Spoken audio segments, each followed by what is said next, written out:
I got a question for you. What does this city know about luxury? Huh? What does a town that's been to hell and back know about the finer things in life? Well, I'll tell you. More than most. You see, it's the hottest fires that make the hardest steel. Add hard work and conviction, and the know-how that runs generations deep in every last one of us. That's who we are. That's our story. Now, it's probably not the one you've been reading in papers. The one being written by folks who've never even been here and don't know what we're capable of. Because when it comes to luxury, it's as much about where it's from as who it's for. Now, we're from America, but this isn't New York City, or the Windy City, or Sin City, and we're certainly no one's Emerald City.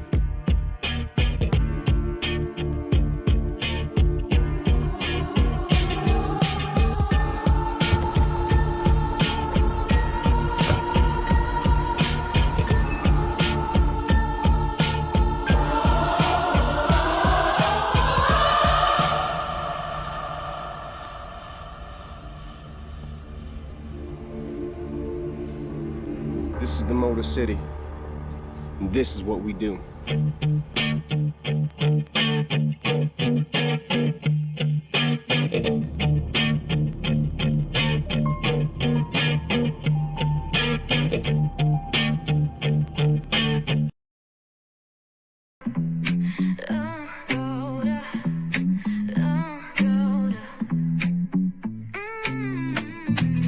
Lights go low, the city goes high. Stories untold under moonlit skies. Braylon got the vibe, got the flow for the culture. Yeah, you already know. Turn it up, lean back, feel the breeze. Late night truths drifting through the trees. It's for the culture, by the culture. Braylon got the soul to show ya. Breaking it down, lifting it higher. Feel the rhythm, spark the fire. Headlines flip with a soulful twist. Behind the scenes where the magic sits. It's the heartbeat of the now and the then, where the story starts and never ends. Tune in, lean and feel the groove. Every moment, a vibe you can't lose. It's for the culture, by the culture. Braylon got the soul to show you. Breaking it down, lifting it higher. Feel the rhythm, spark the fire.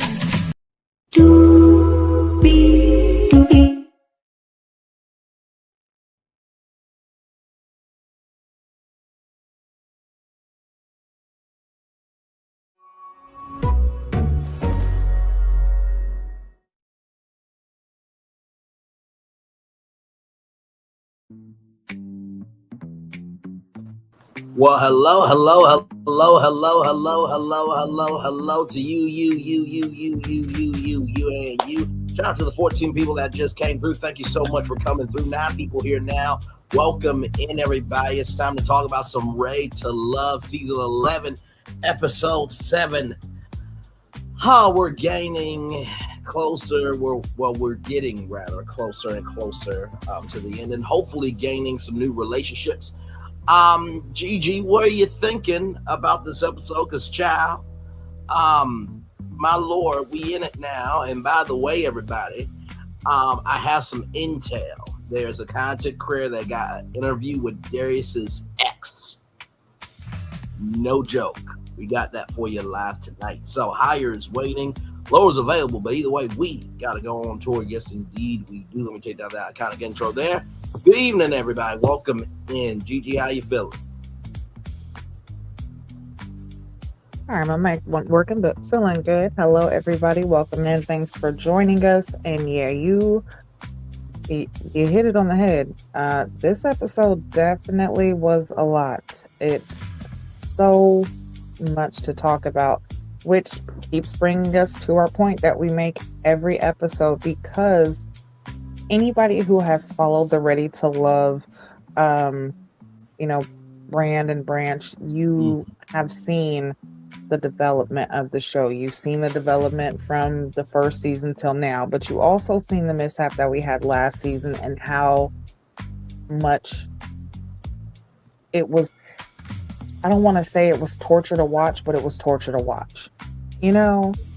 And it just seemed like, honestly, I almost was worried for the Ready to Love, you know, brand, just because of last season and how bad it was. I got worried, but there were a lot of strikes that were happening in the entertainment industry during that time as well. So that could have been something to do with it. Don't know. But this season, every episode, it's going harder and harder and harder. Yep. We've not been let down yet. Not one time. And you know, sometimes even usually when the season is good, you know, you still have like the episodes, you're like, oh man, that one wasn't as good, like, you know, the last one, or we hope for, you know, the next one's better. But with this season, they've brought it. So I'm excited, and yeah, we are more than halfway there, and soon we will be seeing who's going to leave with someone and who's going to stay alone. Yep. Absolutely. By the way, shout out to the 19 people that were just here. We saw y'all. Glad to have y'all come through. Thank you so much. And then 13 now hey, people. Jay. Hey, you are. Good to see you here. Glad to have you here. Q will be here in a little bit as well. Like I said, a lot to discuss here upon this evening. So, plus not only that, we got also too, hey, the one, the only, the official Nikki News. Much love to you as well. Glad to have you here as well. Nikki, what's up? Absolutely. Glad to have you here. And like I said, yeah, we also got Miss that Dolly interview out. Say that again? No, I'm saying to Miss Dolly out. Yes, absolutely. But yeah, so yeah, that's a good one. You know, the interview with Darius's ex. Really looking forward to that. And oh yeah, it's about it's under an hour, but it's from somebody who's been in our chat before, I believe, just Rhonda 01. And here's the thing, I want to say this, right? Shout out to her because she's got 529 subscribers and got interviewed with the ex of Darius. So shout out to just Rhonda. You know what I mean? Because honestly, to tell you the truth, how many times have we on our show and many other shows, you know, we always think, you know, the bigger the better. But also too, like, to have only 529 subscribers and get an interview to a person that a lot of people are having questions about, good on you. You know what I mean? So yeah, definitely shout out to her, because we have expressed that a lot. Like, you know, a lot of times, especially people who are viewing, they feel like content creators, you can only be a good content creators if you have a certain amount of followers or subscribers, and that's really not even the case, because we've proven that wrong, even especially in our earlier stages. First starting out, we had a lot of interviews and still have, you know, get interviews with cast members from the shows. And shit, Braylon, I mean, hell, when we first started out, we didn't have, you know, that many subscribers, but we were still getting those interviews, you know what I'm saying? So, you know, it really is all on the person and your talents and how you are able to provide certain information to get that feedback. Absolutely. But yeah, shout out to her. Okay, because listen, that's what it's about. That's what content creating is about. She created content where there was a need for it. You know, people, like you said, people wanted to know about Darius, and she was able to grab onto a connection that was able to, you know, cure that curiosity that people have. Absolutely. So, and not to mention too, you know, upon that part, you know, this is the reason why we do what we do. Of course, we've missed you too, Nikki News as well. And hello, Lunya, 12, welcome in. Glad to have you here. Just to give some context, conjecture, and connection. we have interviewed people from Ready to Love, but also too the Never Ever Mets. Just to take a side note, but still be on the same note about OWN. Yours truly, Braylon, was the first person to break out the Never Ever Mets on YouTube. And then everybody wanted to fall away when it was the DV situation and kept it going and interviewed Millie, Josh, Aaron H. and Diamond. And, you know, Gigi has also interviewed Josh as well, along with me. And like I said, that time, I think we were still at 3,000 subscribers, right? But also, too, I've told y'all this before. I was supposed to interview Taronda Jones before the whole big shaboozy, in the words of Nickelodeon, went off. Like I said, just because we don't say everything we do behind the scenes don't mean we ain't working. You know what I mean? So, but also, too, you got to be proud of where you are. And Gigi, I wanted to show you this real quick because you've been along for the ride, and Nikki News as well. We are Hello to you, Lanaya. I think that's Lanaya 12. Yes. We have been getting closer and closer and closer. I'm just going to show the number. Okay. 20,000 away, ladies and gentlemen. Okay. Yes. Just let that breathe for a minute. It's been a lot of work. You'll definitely be there by the end of the year. You will be there. So yes, indeed, it will be a grand old time on our channel. Okay, but just wanted to let y'all know, keep going. Okay, because there was no way in hell I could have ever thought of that. And let me just say this: all the views to get to that number, majority of it has been because of other content. I'm gonna say it 2 more times. Majority of those views has been because of other content. It has been because of other content. I did say my 5 statements, and that last bonus statement was this was going to prove who's a real content creator, who ain't a real content creator. Like in our anthem, just because we're not seen by everybody doesn't mean we're not being seen by who needs to see us. Amen, somebody. Amen. All right, y'all. Amen. Let's get to the beginning. Amen. Let's get to the beginning and do what we do. We start off with the Gentleman's Lounge. And nephew Tommy just so damn silly. My African brother in Christ. Yes. Yes, Belo, you are looking good, brother. Yes, indeed. Where are you going after this? Because I need to get some fashion sense from you, my man. Shout out to South Africa, by the way. Nephew Tommy really did have an accent.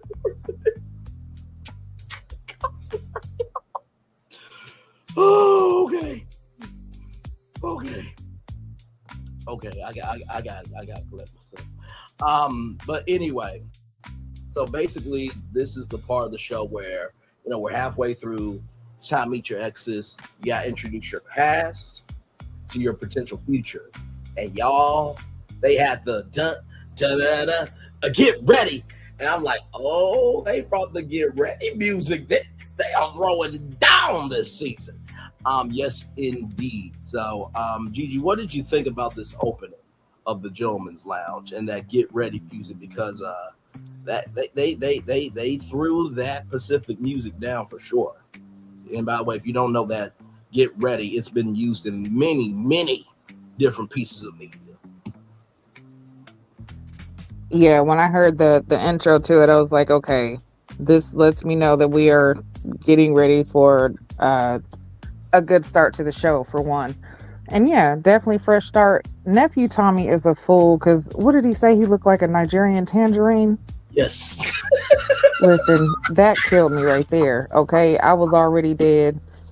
It just his comment period just it lightened up the energy. But then you could see when he let everybody know, like, hey fellas, it's time that you have to introduce the ladies to your exes. Yes. You could see the air deflate. Mm-hmm. So he set them up to to be happy, to kind of let them down just a little bit. Absolutely. But yeah, great intro. And of course, Nephew Tommy always sets it off in the lounges. So enjoyed that. No, absolutely. And not to mention too, I love how the cast is their own curveball this season. Because Nephew Tommy and Will Packer Lighthearted Entertainment haven't had to add really a lot of curveballs this season.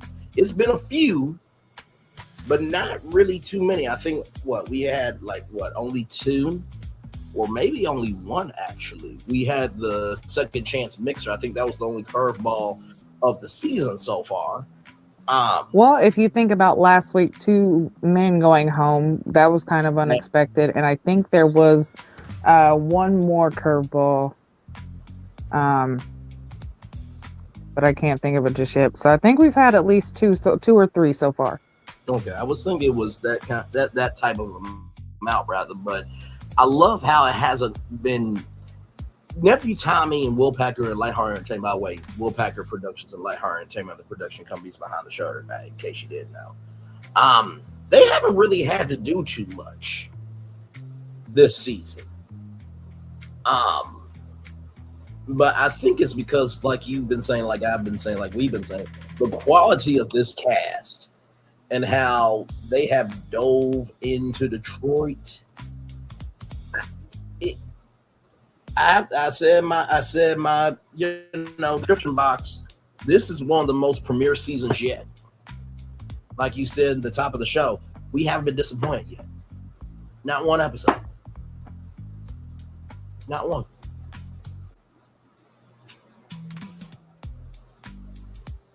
Sorry, say that again. It cut out. No, I said we haven't been disappointed by any episode. Like you said at the top of the show, they haven't had to really do too much in the way they have dove in Detroit and the way they have allowed this season to breathe emotionally and intellectually. Really is a joy.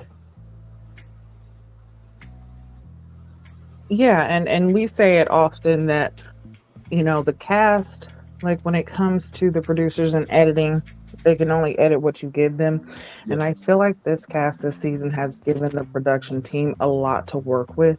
So it's made it easier for it to be like genuine edits being made. There's nothing that seems too forced. Like, I feel like this was a really, really good season all the way around, location-wise, production-wise, casting-wise. I feel like everything is falling into place this season. Yeah. No, absolutely. Absolutely. All right, Jaguar. All good, my friend. All good there. So, child, I think Gigi's going to be quite surprised about what I have to say about this person right here. In just a minute. So, basically, after the Get Ready music, we meet Carday's ex, whose name is Day. But Day has a night soul, okay? Day has a night soul. Day has a night soul, ladies and gentlemen.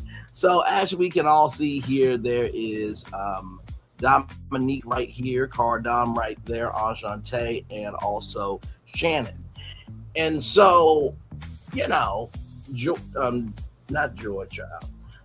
Day, who has a lot of joy about one particular thing that we're about to get to, asked Dominique if she's high maintenance.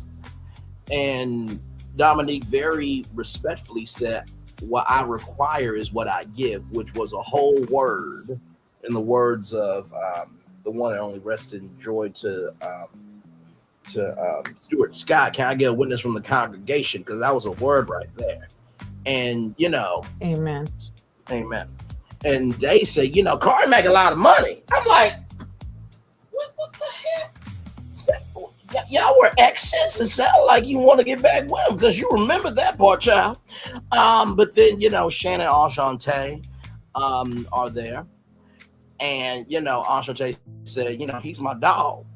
And, they said, well, are you feeling him? Do you have a sexual connection with him? And it was about, let's get it on. And she's a bad mama jamma. And when I need that healing, I want that feeling, rather. I want that sexual healing. Love TKO. I'm coming out, or better yet, they want to know if Carday will come through Ashanti.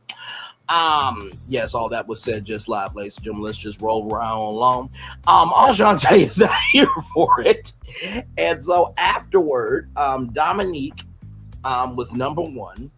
Channon was number 2, and Ashanti is number 3. I put in my notes, I see why Day was an X. As a member of the Thickalicious Church of God, Full Gospel Baptist Church, Church of God in Christ Church, Day, you doing too damn much. Like you know, I saw the walk. It was cute, but child, like I like my woman to not only, you know, handle her curves, but handle the curves of her mindset and how she moves, because you just came out like Cane Corso. You didn't give a fuck about anybody's clothes. You didn't give a fuck about anybody's makeup. You didn't care if anybody was sharp or not. You just lost your rabbit ass mind.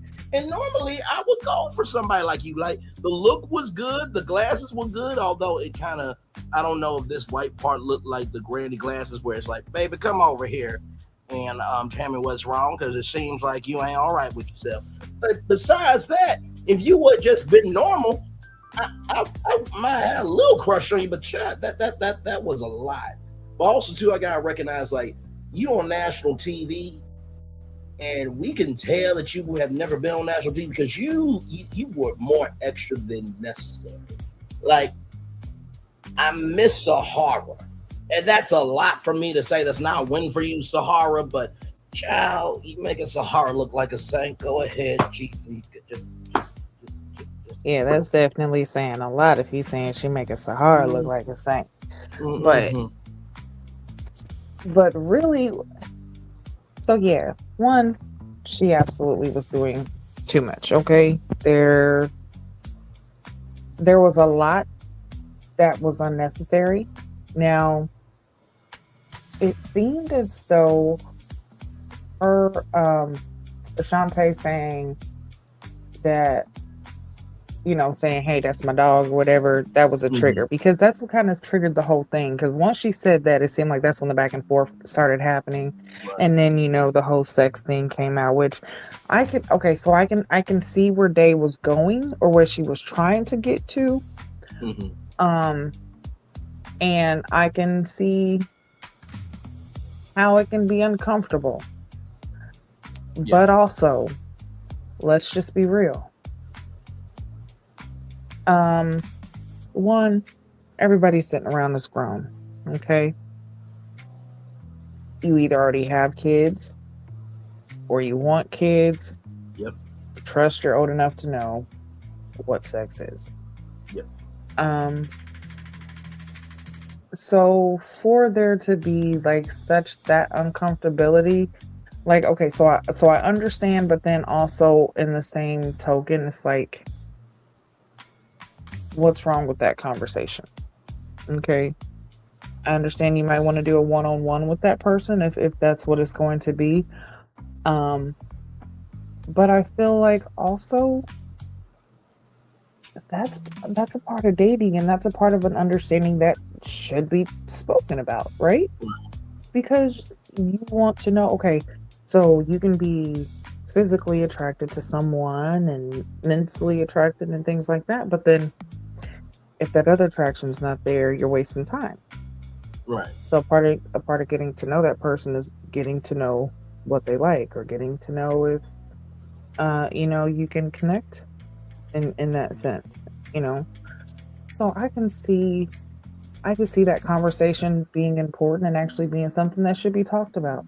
Should it have came up how it did? No. The back and forth, very unnecessary. There was so many other ways that could have came out more respectfully. I mean, love languages is a great opening, you know, to discover things, you know. But yeah, and also, like, that is also another way for the ladies to find out about Corday. You know what I'm saying? Or Cardi, I mean. Like, everybody, I don't know why I keep calling him Corday, but everybody find out about Cardi. You know, like, it's like, okay, well, he's a very sexual man. He likes this, you know, which most men aren't, but as a woman, wouldn't you want to know that? Because if you're not that way, okay, well, I probably shouldn't put myself in a situation to deal with someone like that if you know that that's not how you are. Right. You know, so I could see the conversation being a problem just because of how it was presented. Again, message could have been delivered differently, but the messenger who delivered it is a little bit tacky doing it. You know what I'm saying? So, yeah, I feel like, and then on top of that, they was taking it so like I feel like she might still have some interest in him. I don't know, That's but she was sounded like taking a white things. man. Yeah, she was taking things really. It seemed like a really, really personal, and she was fighting a battle for him that he himself was not even trying to fight. He was like, "Wait a minute, I did not even know that we was going to war today. Right. Why did nobody put this on the agenda? Like, wait a minute." And he's, trying to stand up, trying to say things, trying to, get his words in, and it just was not happening. And I Right. agree with you. I see why she's an ex. Okay, because if this is how it was in the relationship, then yeah, she probably was very overbearing in the relationship. I could see her, in a way, controlling him to a point to where, like, I don't know, like he would shut down. You know what I'm saying? It's her way or no way type. I could see it. Yep. But yeah, yeah, she definitely turned the situation into something that it shouldn't have been and did not even need to be, which could have made Cardi look bad. So, her being this ex, like there's so many different ways that could have went. Yeah, and then with Ashanti, I do kind of get what she meant by what she could have stood up for me a little bit more. But Ashanti, you just saw what we just saw. Like, I'm gonna give Cardi some love, grace, and space up. Like, wait, I just asked you to get to know him. I just, I asked for just a tennis match back and forth. This is not the U.S. Open. We're just serving back and forth and drinking some cucumber water in between the set, or the sets rather. That's all I wanted. I asked for a casual tennis match, not for fast baseballs at a batting cage. You know what I mean? So I'll just tell you, I give Cardi a little love, grace, and space, because even I'm a talker, but Gigi and Q and Solana, I think everybody else here knows me of. I at least have enough social skills, and I know how to mentally breathe to match the energy of the room. You know what I mean? So I felt for Carla. Yeah, that was definitely troubling. Yeah. Let's say I'm glad that he got out of that situation though, because man. Same. Child, can you imagine if they come back around to Detroit and she a cast member on the next season? No, listen here. Listen, I was about to say, look, if that happens, I'm not watching. But then the other part of me was like, no, you gonna tune in because I want to see how that explodes. I want to see that train wreck. Now wait a minute. Now here's how we'll really know if Gigi's really honest. Would you rather be Day's producer on that season, or would you rather deal with me live hosting the Ready to Love live reunion special on it? I know I'm not fair. That is. Yeah, that's a tough one.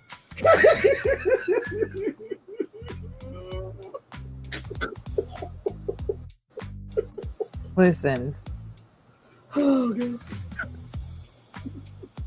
Listen, okay. You're my brother, okay? Now, but I need my coins. And I would definitely have to produce that season, and I would be there on just early, just looking, just like a fly on the wall, just like this. And then look, and then I'd be calling you up talking about Braylon. No, I know you don't. Shut up. I don't care if you live. Listen, look at this. No, look at this. No, you can't put it on your show right now because we still filming. But look at this. Screen grab it. Screen grab it. No. Just screen grab. Shut up. Just screen grab it. Okay. Jesus. Save it for later on. Okay. Save it for later. And the gag is just kidding, guys. I wouldn't do that. And listen, the gag is I'm already the reunion host for that season anyway. Right. Oh my god. You know what I love about Gigi? She will keep it honest with you, but she will deliver it with so much love. She's like, listen, I still love you. You know what I mean? And you're gonna be somebody whether I tell you or not. But I can always come back to you because I actually like you. This person I never got to see again. But I just want to see how deranged this is going to get for my own. Yeah, that because just the energy. Oh my God. The energy that she brought was so over the top, unexpected, and unwarranted that it's like, okay, so listen, I can understand her saying, like, oh, it's like a two-parter. Like, I understand your feelings. Okay, yeah, like that's your dog. Okay, so you friend zoning him. All right, Cardi, you might want to watch out for that. But the back and forth that she was doing was just like, oh my gosh, wait a second. Is this? It is like, what is there something behind this? Like, what are these true feelings? Because the rapid fire was like she was defending. Well, Cardi said that it was his first love, so I don't know if he was her first love, and they still do have some unspoken love or bond there, but yeah, she is. So it puts me in the mindset. She puts me in the mindset of the ex that pretends to still be your friend, but secretly sabotages your relationship because she's still secretly in love with you. So I don't know. Y'all tell me if y'all seen it or not, but that's just what it gives me. Just because, I mean, it was so crazy, just like how it was just like happening. So, you know what I'm saying? The back and forth. Like I said, there are ways that if you wanted that conversation to come out, or if you wanted there to be an understanding of who he was, and you want to get an understanding of the ladies, there's ways to have those conversations maturely. That was not a mature way to handle that. Fully agreed. And I can only imagine her in the ladies' lounge for a whole season. You know what? Let me stop. Let me stop.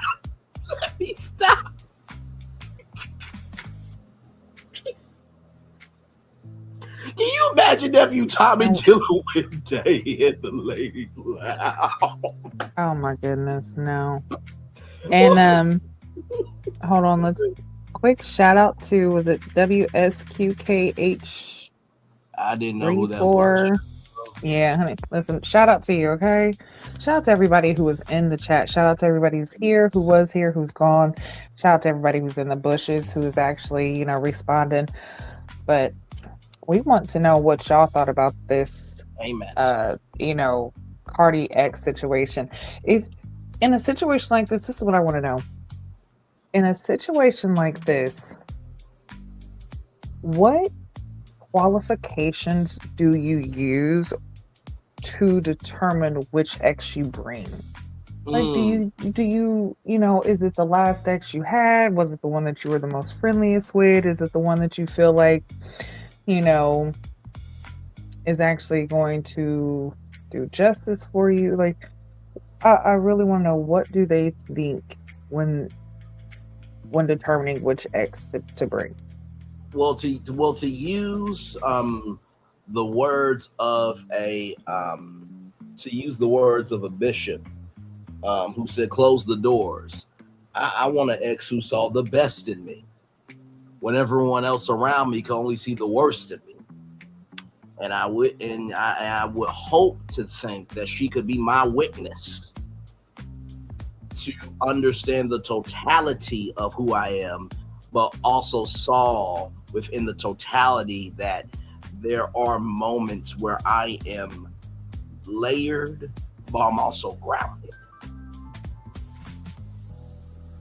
And that, they could believe that there's an energy of, let me tell you something, this brother is so good. I had an energy of I never would have made it being with him.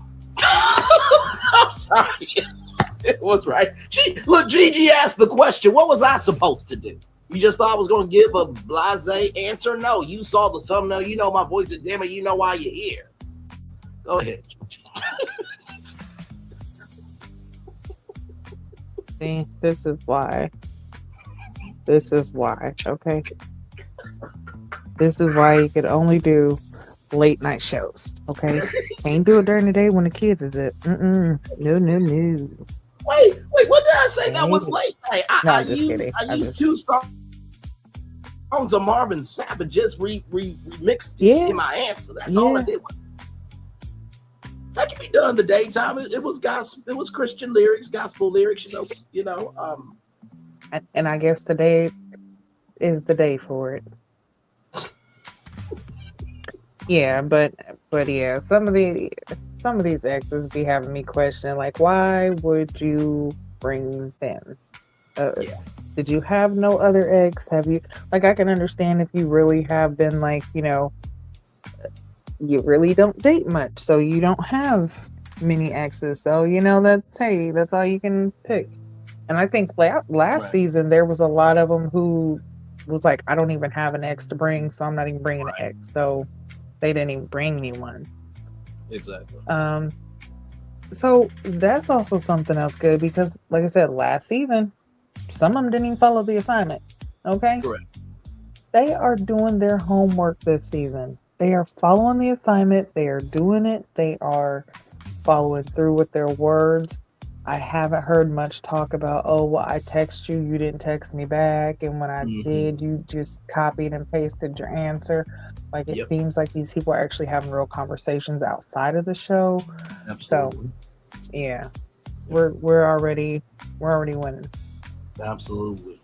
Now, from that scene to this scene here, as it loads up, we have Darius, Nicole, Ashley, and Ashley. No, they're not twin sisters. Okay. They are in the same city though, and they both black. So it means some black dating show, ladies and gentlemen. But yes, so Darius, Nicole, and the Ashleys, ladies and gentlemen. So Darius' ex is named Ashley, and so with that being said,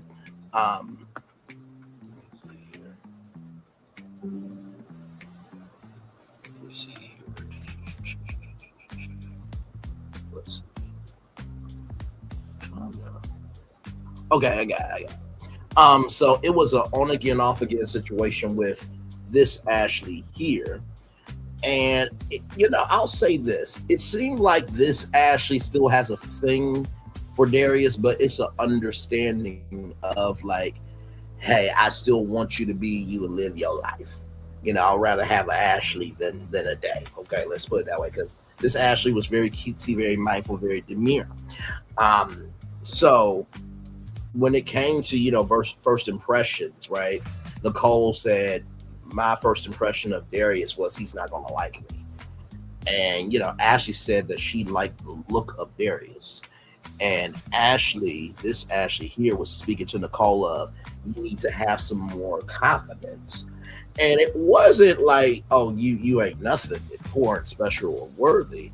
But it was the fact of Ashley could sense that Nicole had some uneasiness to her. And with that being said, as Ashley was leaving out, and this really ought to tell you everything, child, was Ashley got a fox, because during the first mixer, Ashley talked about furs and everything else. And so Ashley, was very surprised by it, but very blessed by it. And there were 2 kisses. And Ashley said that I think Ashley is good personality wise, and with Nicole, I don't know about. So I have to agree. I definitely see more with Ashley and Darius than Nicole and Darius. Not to say that Nicole won't find love, but it just seems like Nicole was great in the beginning, and it's like the process ran her instead of her running the process. What's your take on this? I can agree with that, and I actually think there is a slide of the fox fur that he got for Ashley. But Right. yeah, he has definitely shown his like for Ashley from the very beginning. We've seen it from their conversation. They have definitely been locked in. Mhm. So it's not surprising to see them advance and, you know, move forward with getting to know each other. Nicole, on the other hand, seeing her let me just say, I don't know. Well, no, I'm not gonna say I don't know if it's because it was the last, but I was actually surprised to see her go on so many dates as top interest. Right. Like for Darius, I was kind of surprised to see that, and I was surprised to see it for Devon.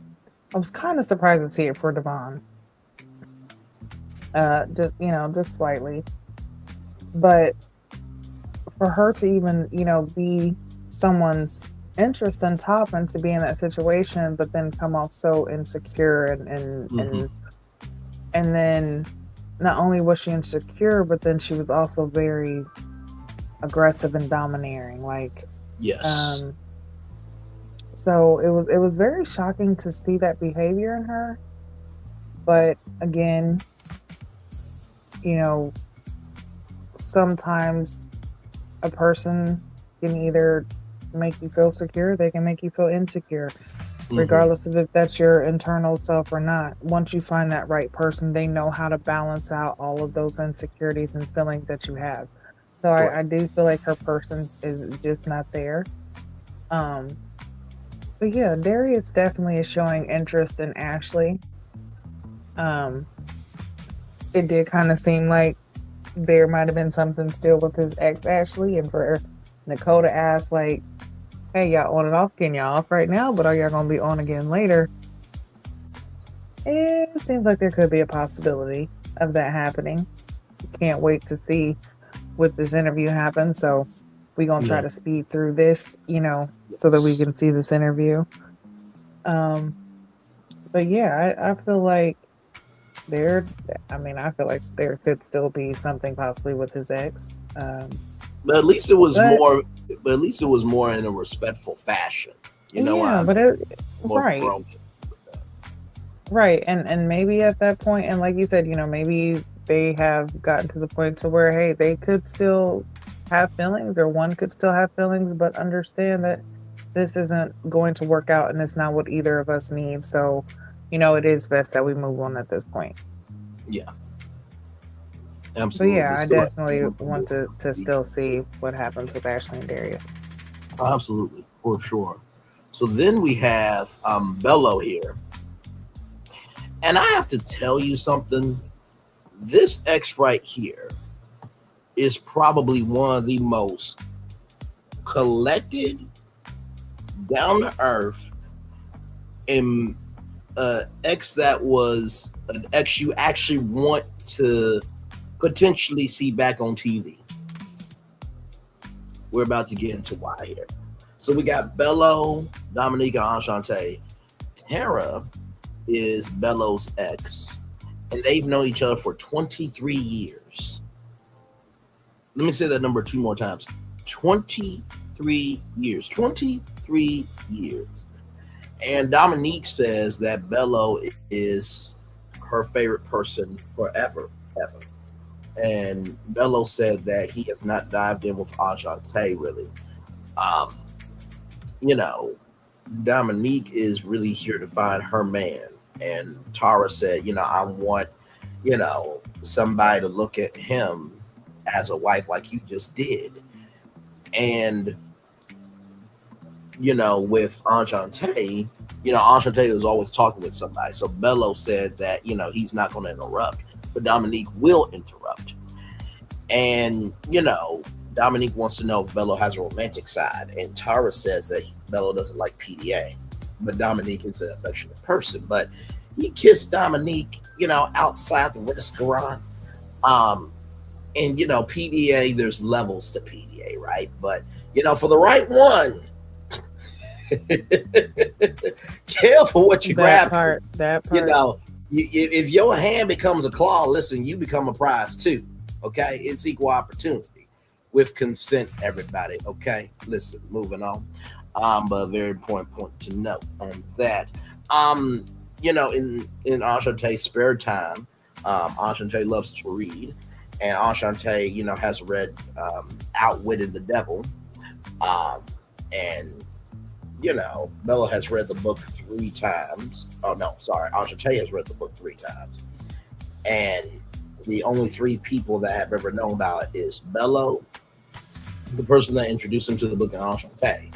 Now, of course, I've never really heard about the book before, so I'm sure there's probably other people around that have heard of it, but 3 people. And listen, on this show,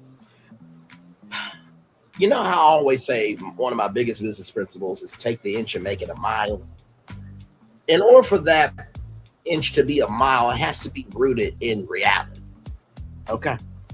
I believe that on this show, inches need to be on reserve until you see enough inches in terms of agreements and alignments, and then lock in to make that a mile. Tara said that, I like you and Dominique, but Ashante is willing to, grow and, explore that. And I put Tara as a very good ex. Like, if Tara, came on the next season of Detroit, I think a lot more people rather like Tara on there than Day. But that's neither here nor there, but just to keep it a buck. Gigi, what did you think about this exchange here? Let's just say Bello, I feel like, is a really, really good guy. Like, I really want the best for Bello, whether it is him ending up with Dominique or ending up with Ashanti. But I do think that him and Ashanti can get along, and they could actually be good together. But I mean, I don't know. I just see his connection more with Dominique, especially with the the comment with the PDA, because you hit the nail on the head. He doesn't like PDA, but when the right person comes along, you won't have a problem with it. And he does not have a problem with this, clearly. Because as soon as they went outside and he kissed her, I said, well, that's PDA. That is one of the strongest showcases of PDA. Like, so the right person comes along, it'll definitely change your mind frame and have you doing things you never thought you'd do. Yes. And then when it comes to him and Ashanti, like, the fact that they can connect on this book, and I mean, I've come across situations where I might be the only person who has heard of something, and then I'll meet somebody and they'll say the same thing, and I'm like, wait a minute, that's very rare. Like, I've never heard of anybody else saying anything about this and having the same experience. It's weird, but it's a connection that happens. And sometimes when you have that connection, it kind of strengthens things and gives you a sense of familiarity, as well as, it kind of gives you this pull to make you want to learn more about that person or be around them, because now you have something that you connect on and you want to find if there's other things. So I think that's kind of what happened with Ashanti. And I agree with you again when it comes to Tara. She seems like a really good friend and ex-girlfriend. She didn't overstep. She was very supportive, very honest, and I could see why their connection as friends has maintained for as long as it has. Absolutely. I mean, to know somebody for 2 decades and 3 years, you have had to be able to see the totality of all the good, all the bad, all the what the fuck in the middle, and still ride for them because of the foundation of how they treated you. And also, too, it should be a it should be a round of applause that this can happen in real life as well. Hopefully, that was a conversation point for some couples like, you know what? They've been knowing each other for 23 years. Do you think we're just being stupid by arguing back and forth at this point? Like, because sometimes you need that pebble to let you know, okay, wait a minute. This energy ain't feeling right. They can know each other for 23 years and still want to be in touch. Then what are we doing wrong? So, but yeah, very, very well done with that. Now we get into Vince. Vince. He needed a strong drink. Not drink. Okay. And I will say this too. When it came to Vince, he has Donna, Nicole, and Ashanti. And I don't know what it is, but Donna has Channon energy. It's just a little more grown, because I noticed that when they hugged, like, she brought him in, like not he rather, but she, grabbed his back with both hands and brought him in. I'm like, oh my, okay, well, looks like you want to do some multiplication.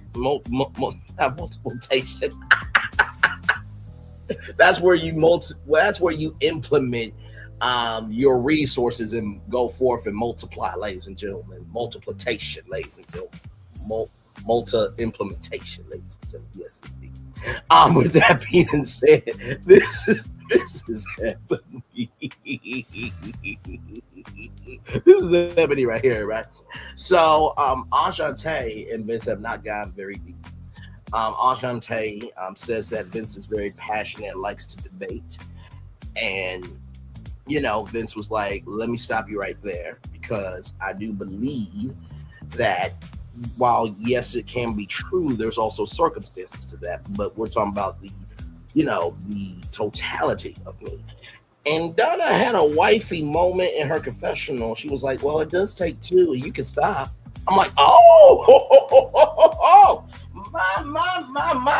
Donna has settled into her full grown ass self in this. Nicole is interested in Vince.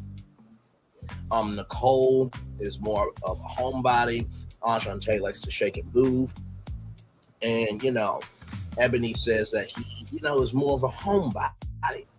And when it came to the conversation of his health, Donna says that she respects his health and how hard he goes in the gym, and Nicole cares about her health.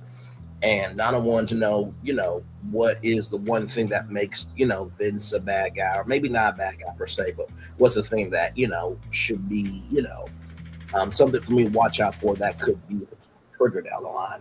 And Ebony said, well, besides him debating, he's actually a great guy. And Donna said, I've heard things from others, but I've been affirmed. And Ebony just made me want him more. I'm like, oh, well, if Donna don't want to do what Jill Scott did on that microphone events,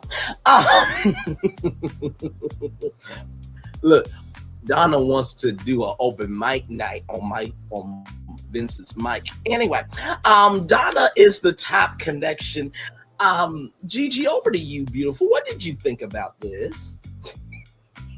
Again, another surprising mix-up. I mean, I'm not surprised that his connection was Donna. Surprised to see Nicole there, and even Ashanti, even though, they've had, some conversations that had gotten better since the whole dinner date thing that they had going on.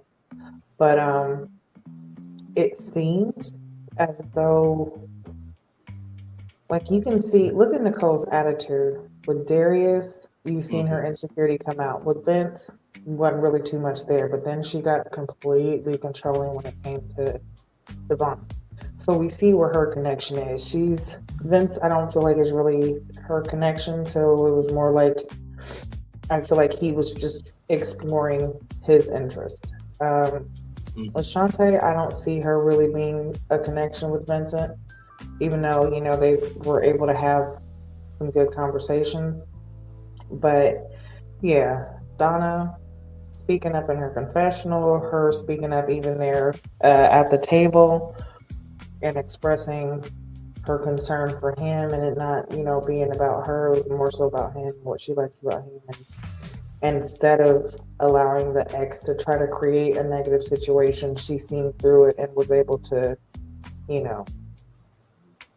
figure out that no, there's other ways that you can figure out that problem. I'm a mathematician. You can figure out that problem differently. So, but yeah, I could definitely see Donna and Vincent. I'm rooting for them too. Yeah, Nicole just seemed awkward there, honestly. Yeah. No, fully agreed. Fully agreed for sure. So, and by the way, I have to say, I'm very proud of you because, and not to say I'm not proud of Gigi, I'm always proud of her. But like I said before, we don't rehearse what we're going to say before the show. So, sometimes I think to myself, like, oh my God, are you really making Gigi follow up all that shit? Really, Bray? Really? You put a lot of sauce on it. But also, too, if anything, I'm adding sauce because it's so good, though. So now we're with Steven. So we got Lauren, Ashanti, and we also have, let me see here, we have Donna as well. That's Donna right there. So this is new for Steven. Okay, his ex with new women. That's new for him. Steven, nobody will ever want that. Okay. Unless you got somebody like Tara. Okay. So, and that's not to say that your ex wasn't, pleasant because she seems beautiful. Her name is Amber, everybody. So they get into their day to day. And Donna says, sitting in a coffee shop doing homework all day. That's her life. I'm sure she's got more than that to do. Ashanti says, I like going out to new restaurants. I would like to see them come with, but, that's really all Ashanti gave. And, Amber said, will you cook? She's like, well, we may go out to a restaurant. I may not cook. I might go out. So I will say this to Ashanti. It's weird because on the tie-dye date, you had a really good energy with Steven. And then, for you to be in front of his ex and for you to, have this energy of being so blasé of like, well, we might go out, or I might not cook. Was there something that happened? Because it just seemed very lackadaisical and very paradoxical. That's just my take on that. Lauren said, and by the way, I love the observer Lauren. Lauren said that she is out and about all the time, and so she said that she was drawn to Steven because it seemed like he had a bubble of peace around him. And I really liked that Lauren showcased her, her human side. Not to say that she doesn't have a human side, but Lauren from the outside looking in, seems like a person that would have it all together. But she was very centered. And I think she was the most centered out of all three of these women here. Donna has no kids, but even though Donna don't have no kids, she doesn't mind want to make kids because she said she's ready to move in if this is really going to work. Um, and she said, 3 to 6 months, I'm ready to move in. And I remember something that I think it was a couple last season that that said, I just wanted some time to breathe after everything. I can't remember the couple. I think Gigi probably won a couple from last season. It was Khalil and Tay talking. I think that's what we were talking about when he was talking about. She was saying she wants to have kids, and he's saying he wants to enjoy his wife after marriage. He wants to travel. He wants. Oh wait a minute, was it Kiara? I thought it was him and Tay that was talking. Okay. But is that what you're talking about? Is that what you're referring to, though? Is he talking about how he didn't want to have kids right soon? He wanted to travel, so that was like an issue because she wanted kids, but he didn't want kids right away. He wants to travel and just enjoy himself before having to. He wants. I know what you're talking about. He wanted to enjoy his wife. Yes, Khalil before adding kids. Yes, Khalil and Tay, but no, I also mean, well, in addition to them, I meant the couple at the Philadelphia reunion. It was Kiara and my man. Jay. Kiara and Jay. Remember how Jay said that he wanted some time to breathe after the show, right? Oh, yes. But on top of that, I think bringing up Khalil and Tay is also very important too, because there is a biological clock for women and a financial clock for men, and also there is a physical clock for men as well. But that's neither here nor there. But an important point there. Amber said that Donna is fast, and if you didn't watch the episode, you might hear like, "Oh my God, Donna fast," but I got what Amber was saying. I think Gigi got what Amber was saying too. That is very quick to move in. But also too, we ain't got time for games. So I also kind of saw Donna just a little bit because listen, and I think Gigi said this before, and many people have said this. It's easy for a representative to show up when OWN is helping. Your representative look their best, but when you don't have OWN and Will Packer and Light Heart Entertainment helping you, then you really gotta show up as the fullness of who you are. Ashanti requires more effort, according to Amber, but Lauren seems more aligned from Amber's point of view. Gigi, what did you think about this? So, starting with Donna, Donna, I feel like is very cool, laid back. She definitely knows what she wants, where she's headed, and she knows how to get there. Now, so she wasn't saying she wants to move in with Steven in 3 to 6 months. She's just saying where she's at in her life right now. She's ready for a relationship that is, marriage, children, she's ready to be a wife, she's ready to be a mother. She is, ready to have that love at first sight where you move in and things kind of progress quickly. She's okay with that. She's there for it. Now some people be like, oh yeah, that's definitely moving fast. But again, who are we to want judge someone else for their pace and falling in love? And again, who are we also to judge when we ourselves have done that shit before too? We've all either given our hearts quickly to someone, or either sometimes it just happens out of the blue. You end up dating someone that you're spending all your time together. Right.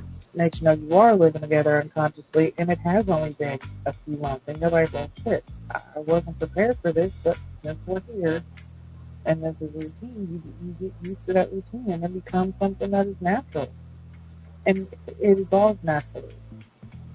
Um, so I don't really too much, you know, I'm not judging her for saying you know, she's ready to move in with somebody in 3 to 6 months. Hey, if that's where your heart's at, and you feel like that person is worth that, then do it. But don't, you know, don't make hasty decisions because that's where you get fucked up. Like, definitely be careful, be mindful, and you know, do your homework. Don't just do it. You know, if you're homeless and you need a place to stay, mm, all right, understandable. Okay, but I'm not saying Donna is. Don't think she's one of those people. You know what I'm saying? Like, circumstances call for different things at different times, so we really can't judge it. But Mm-hmm. I feel like she's more so saying like you said, especially with women, we have that spot that is just ticked, okay? She's getting older. She does not have that time. So she is ready to move forward with her life where it is going to lead to the future outcome that she's wanting, which is marriage and children. And whatever pace that happens in, she's ready for it. That's all she's saying. I feel like she's ready to move at the pace of love because she's ready for that. Yep. Ashanti. Ashanti is a very cool person. I really love the vibe that her and Susan had on their tie-dye date. It did seem like, you know, they are alive. And I could see them being together. I could actually see them um, developing something. I could see them going on these little cute little dates together. But I could also see him sitting at home chilling with Lauren. Yeah. You know, I could, you know, I could even see him cooking dinner when she gets home and he's kind of like a house husband. I could feel that too. Right. So, yeah, for me, I would definitely say, yeah, Lauren would be one, Donna two, and then Ashanti. Yeah. No, fully agreed. Fully agreed. And you know, what I'm loving about this season is it's such a range to this thing where you really can take away something from everybody. Um, and like I said before, shout out to not just the casting team, but also to the producers for allowing these grown black people to be grown black people. Because and I think people really don't get how important rhythm and tempo in a reality show is. I remember when Heart and Hustle Houston first got started, and some people really did like the tempo and the rhythm of Heart Hustle Houston because it started out slow. It's not like another decrepit, broken, and tattered show on the Oprah Winfrey Network. That's neither here nor there. But the point is that show is very fast. But also, too, in the same token that show is fast, it's also disjointed. So I think we have grown up in the world reality TV to have it now here and ready, where we don't know how to take in. Oh wait, that was a real conversation. Oh my God! Whoa, hold on a second. Wait a minute. I'm feeling a way about this, and I don't think we know how to actually chew on what we're asking for. Gigi, what do you think about that?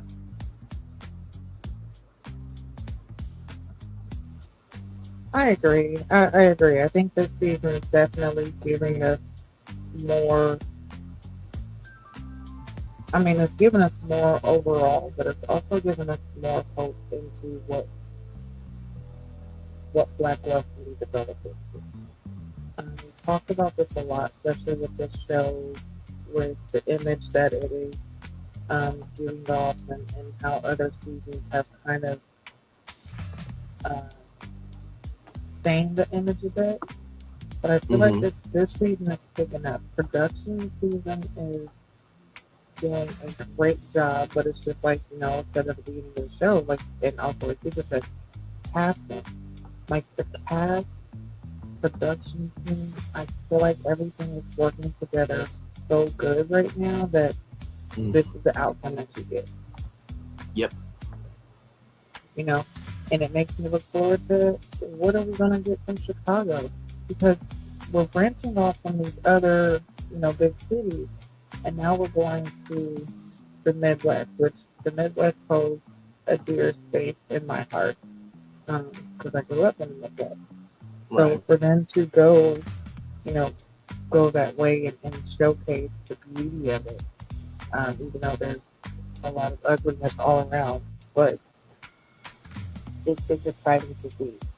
But this season, kudos, hats off to production, hats off to the casting crew, and everyone who's working behind the scenes to get this together how it is.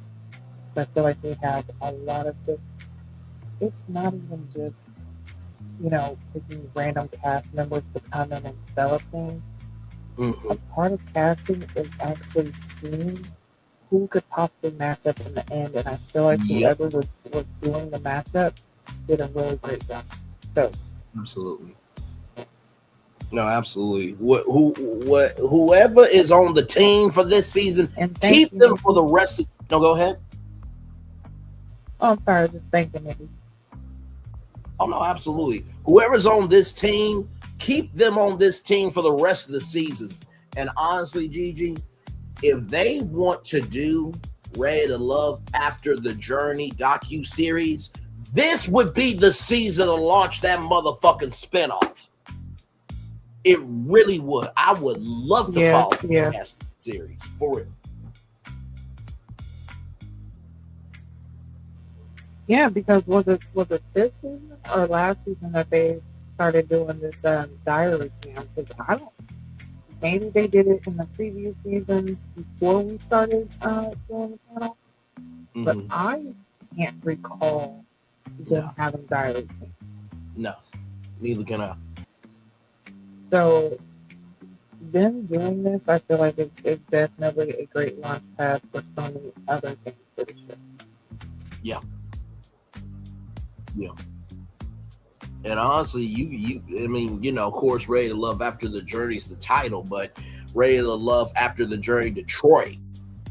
And believe me, I would, and Gigi knows this, when I review a show, I have to find out 3 things about it.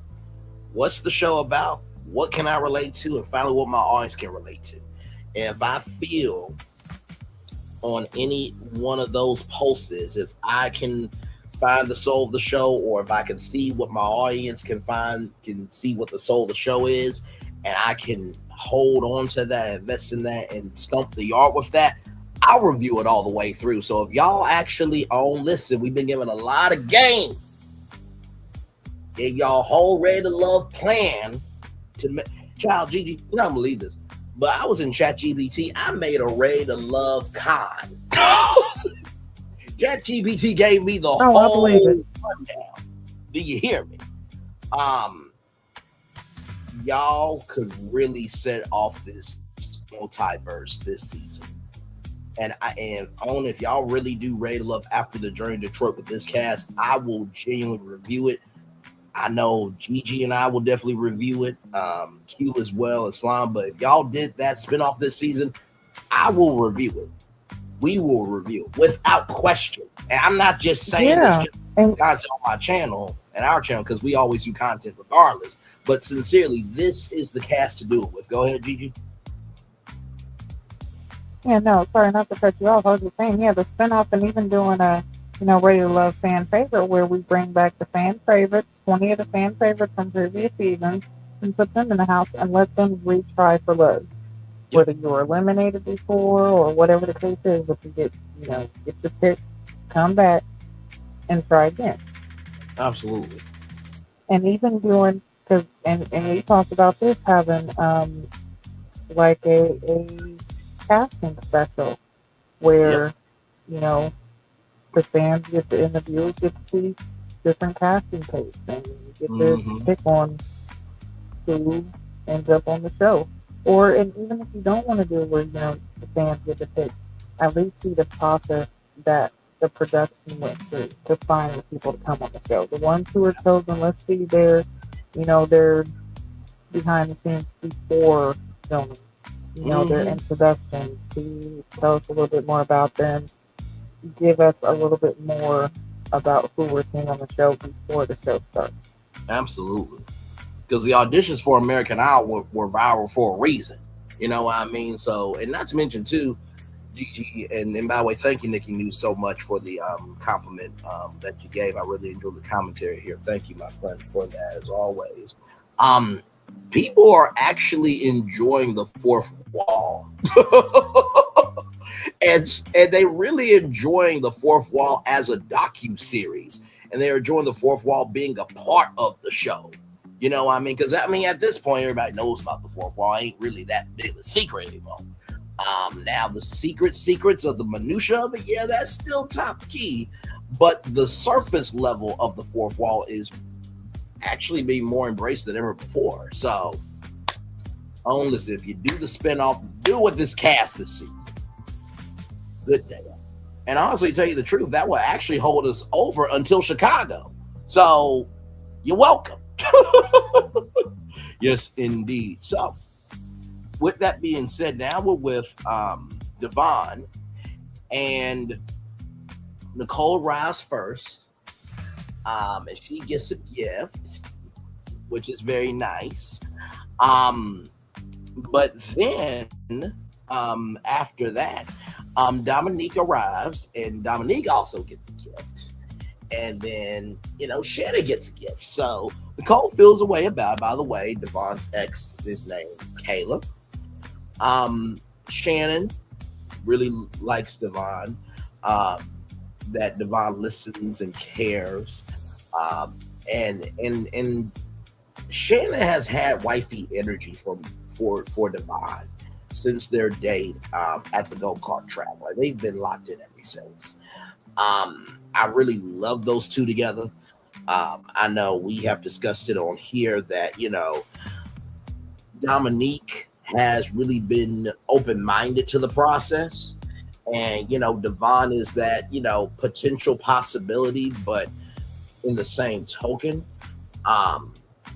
it just seems like there's just a soulful connection to Channon and Devon. And so with that being said, Dominique said that Devon brought roses to the job. I'm like, oh, okay. All right then.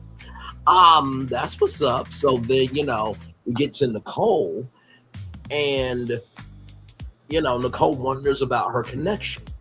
So, we go back to Darius. There was an insecurity there. Before that, we go to Vince, and, Nicole, existed, but she wasn't living. With Darius, it was lack of confidence. You know what I mean? So it just ramped up more and more. And so with that being said, as we keep going here,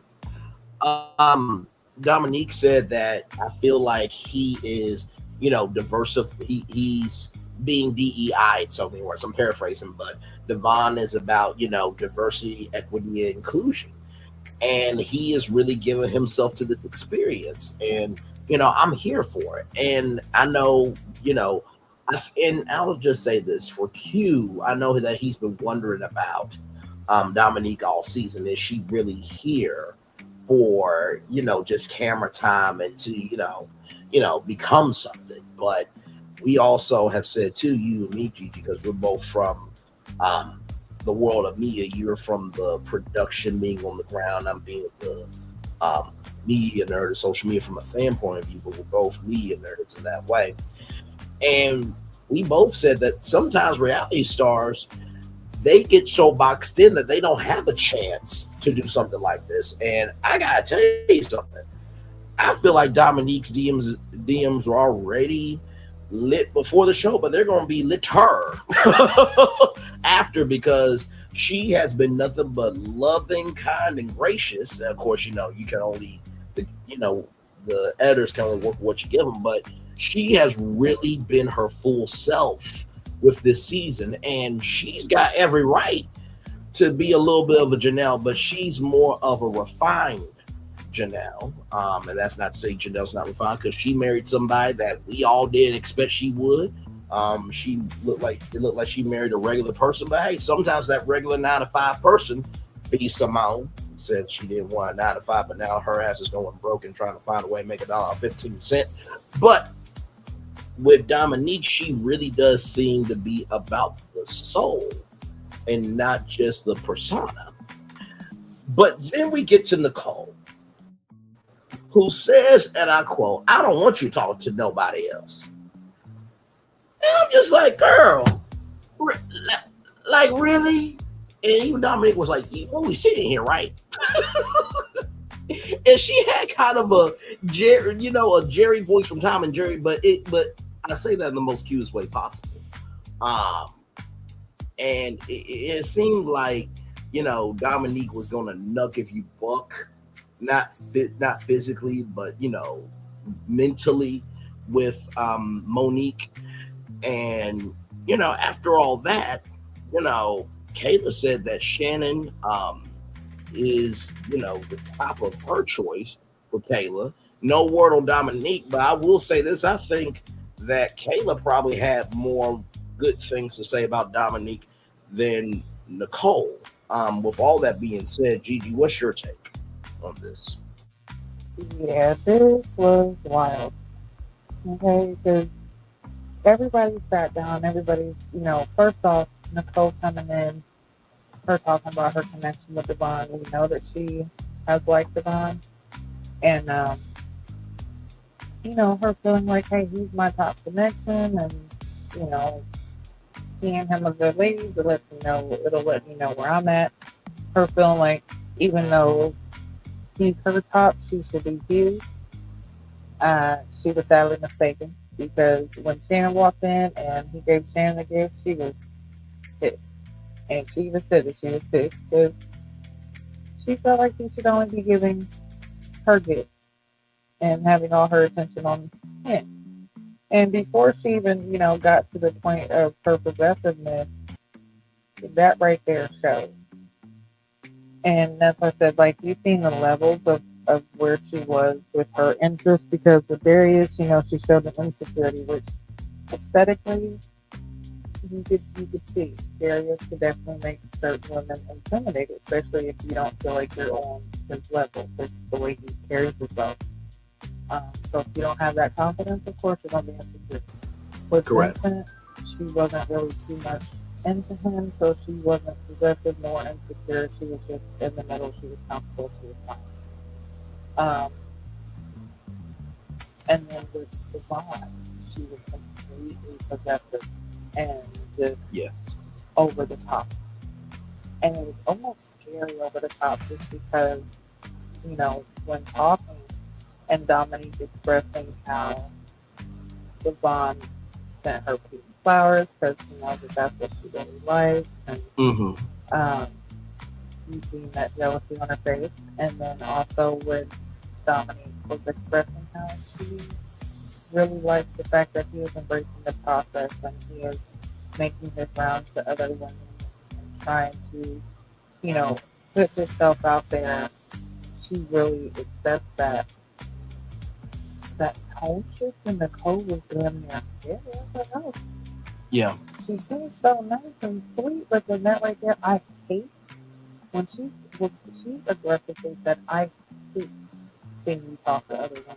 And it's like, oh my. Yeah. Okay. I don't like it. Okay. Yeah. No.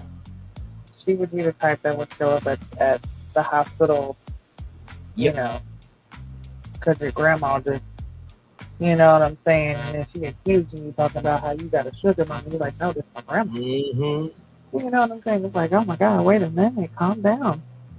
But then Channon just sitting there, and Channon was shocked too, but she's sitting there cool, calm, like, because, her connection with Devon is definitely very strong. Yes. But yeah, I think that took everybody by surprise. Nicole kind of shut down all of it.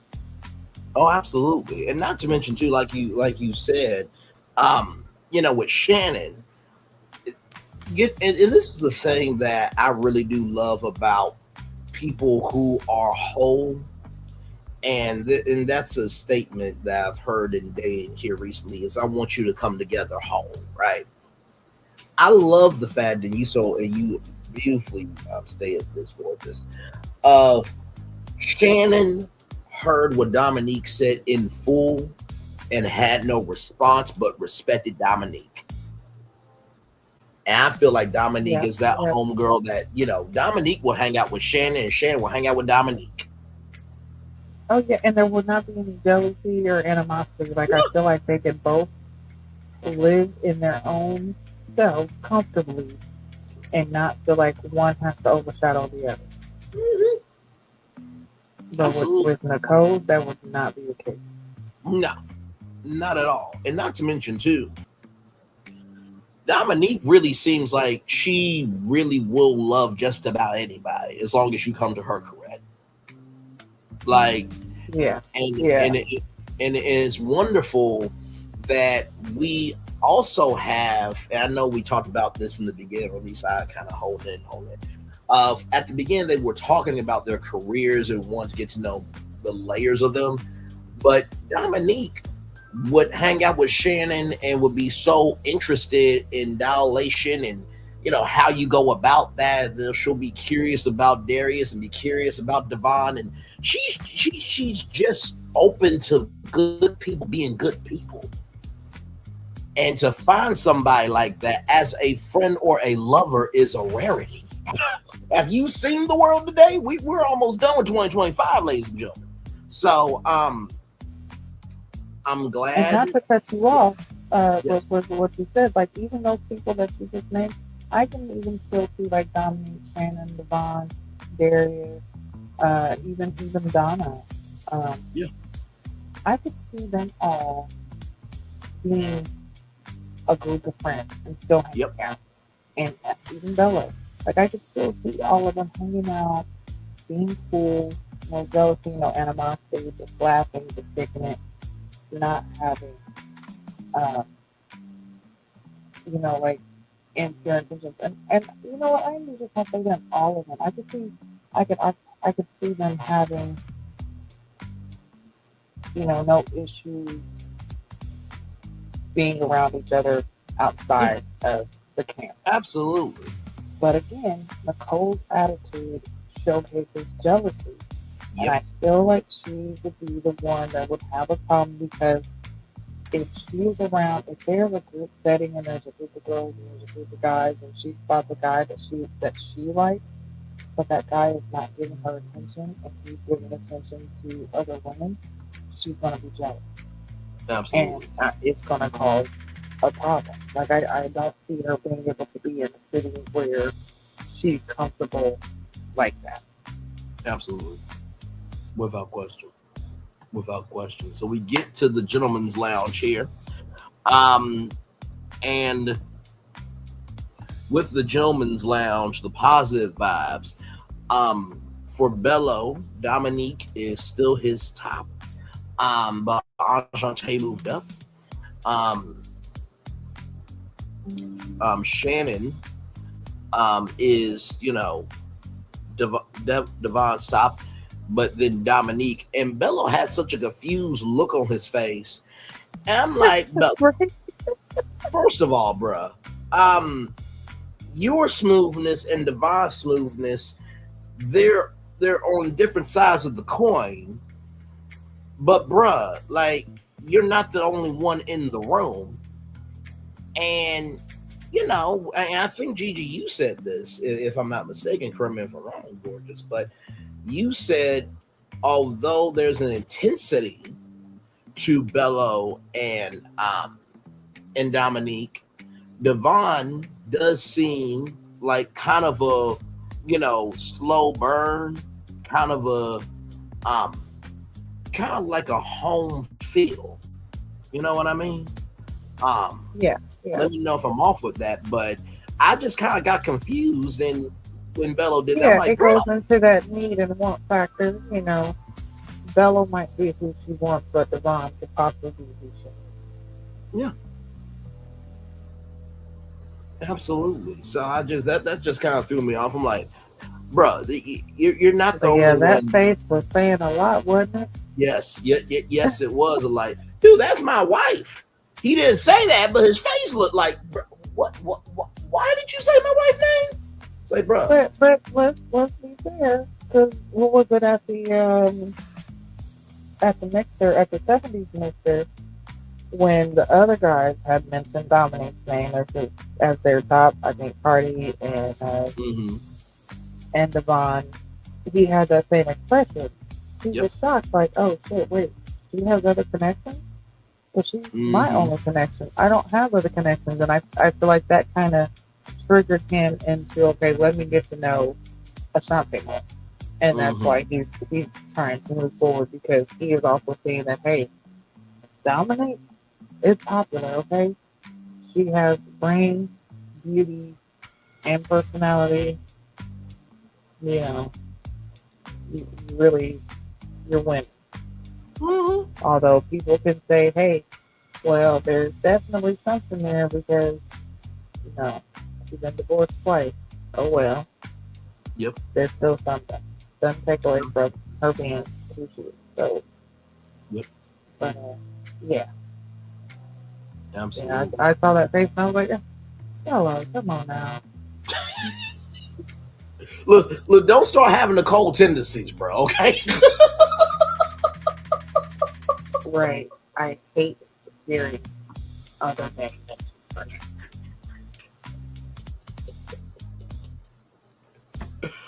Oh, my Lord. Yeah, so then that was the stare I was saying, no, that was the stare he gave. Like, he channeled Nicole's inner possessiveness. Absolutely. So then we got Vince and Donna, of course. Cardi also says Dominique.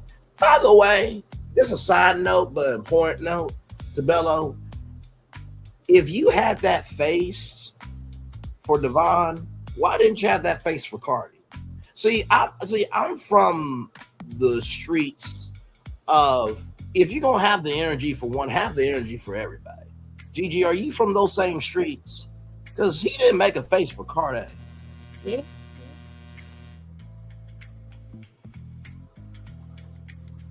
Unless we just didn't see that face, but yeah. I just found that very interesting. You didn't make that face for Cardi, but Devon for some odd reason. Okay.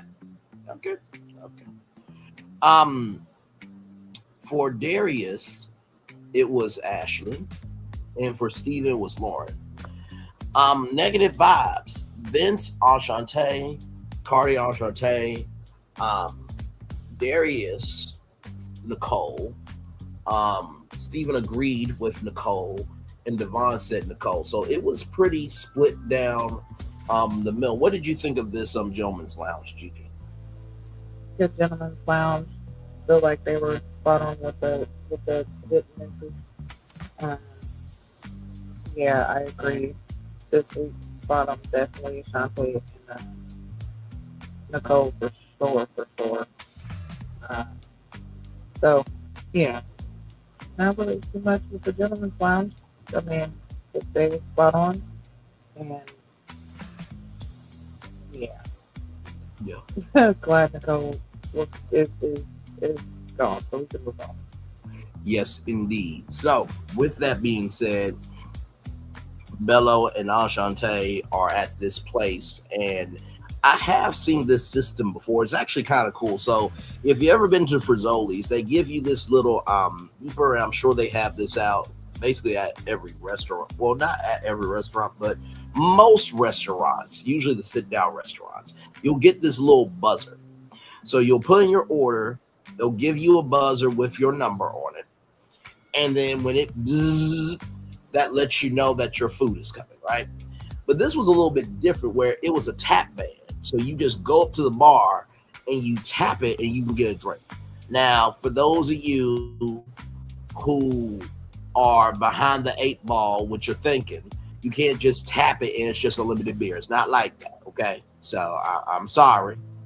I know, based on where we live, we have make $1.15 energy where we just do what we can, but no, that's not that. Okay, this is not a 7-Eleven where you just twist the slurp machine and just open up the mouth. It ain't that. Okay. So with that being said, Belo is attentive and got some hot sauce for the tofu. Didn't have a flavor. It pulled up the table, and of course the concerns of you're giving homie vibes and this, that, and the third. And we learned that Ashanti is staying. Belo wants to explore more, and he wants to close the gap in their communication and in the gap in their closeness. They even pulled in Ashanti. Ashanti pulled in as well. What did you think about this? Because I feel like what you said was so on point, gorgeous. Of Belo seems to be interested in Ashanti because now he's like, oh crap, okay. It's almost like after you've drunk that Slurpee that you thought was unlimited, and it gets to your brain. It's like, yeah, okay, maybe I can go by now because this was got to be. I feel like the Slurpee has gone to Belo, and he's like, you know what? Let me just drink some water. And Ashanti is the water. The Slurpee, and this is a metaphor, everybody, so calm down. So the Slurpee is Dominique of like, she's sweet, she's refreshing, you want more of her. But Ashanti is that like cool, calm water because the Slurpee is getting too much. And also too, the Slurpee also wants to taste other flavors. Yeah, so I like this meetup, and the fact that Bella was the one to do it with Ashanti and was able to actually have like a better date, showcase himself more to her. See it open up her eyes to the possibility of dating Bella and being a connection. Him being thoughtful and attentive definitely sparked more in that connection. And I feel like that definitely is what made her more comfortable with, like you said, him pulling her in and her accepting that fuller and actually moving closer.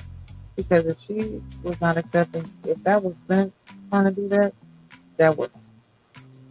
There wouldn't have been no closeness like that. Mm-hmm.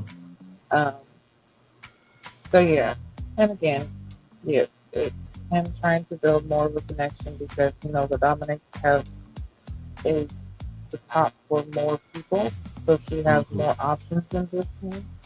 And then also his ex telling him like, hey, yeah, Dominic is definitely your top, but I think you need to get to know Ashanti more because she might be more so who is another one of those who you need to be. Dominic might be who you want, but Ashanti might be who you need. So yeah, looking forward to seeing them develop their connection more moving forward.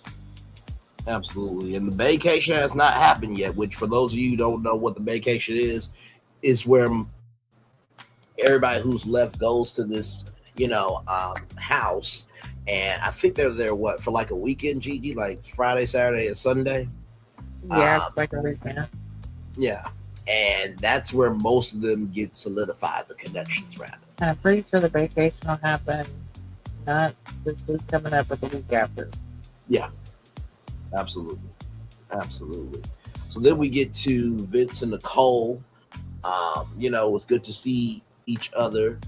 Insecurities were brought up. And, Vince was like, that's a huge thing of, if somebody talks to somebody, they feel like they're walking on eggshells. And Nicole said, you can do it, but I don't like it. And Nicole is eliminated. I'm just like, how the Grinch grew his heart 3 sizes that day when he found out that he actually, was just misunderstood. And when he finally, got matched with the right energy and Arthur, who, you know, the one that he wanted the whole time. She could see past the Grinch, and he got everything he wanted. We were all happy for him. It seemed like Nicole's heart shrank 3 sizes this episode. I mean, it started off really rough in the beginning. Well, not really, really rough, but it started to be rough. Then the heart shrunk more, and then it just was in a black void at the end of this. Gigi, what did you think of Vince and Nicole's meeting? Can I just say, you see how quickly you just gave the intro to what happened with them, and you just, so she was there, then she was gone. Into that. That's exactly how Vince did when it came to their conversation. He got straight to the point. Yep. He was not there.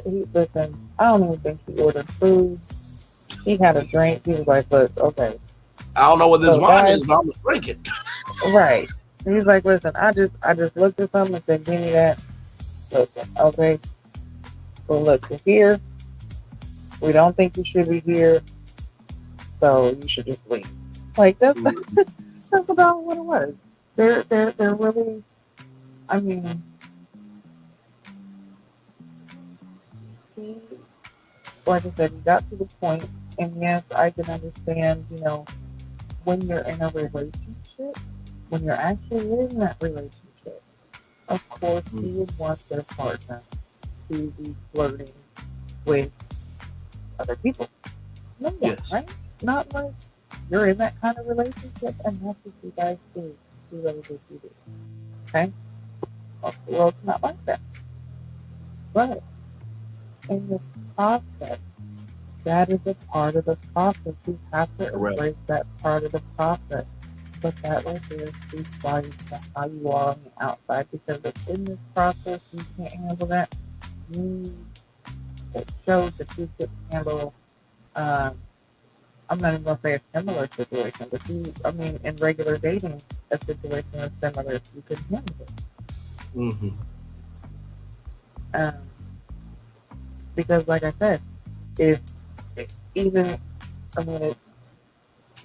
from what I gather, it just seems like if she was just in a regular group setting with a group of guys and a group of girls, and the same situation was happening, not even like a dating situation, but just a gathering with a group of people, and she's seen someone she likes, but that person was talking to other women and not really, talking to her or giving her the attention she wanted, I feel like she would have that same attitude.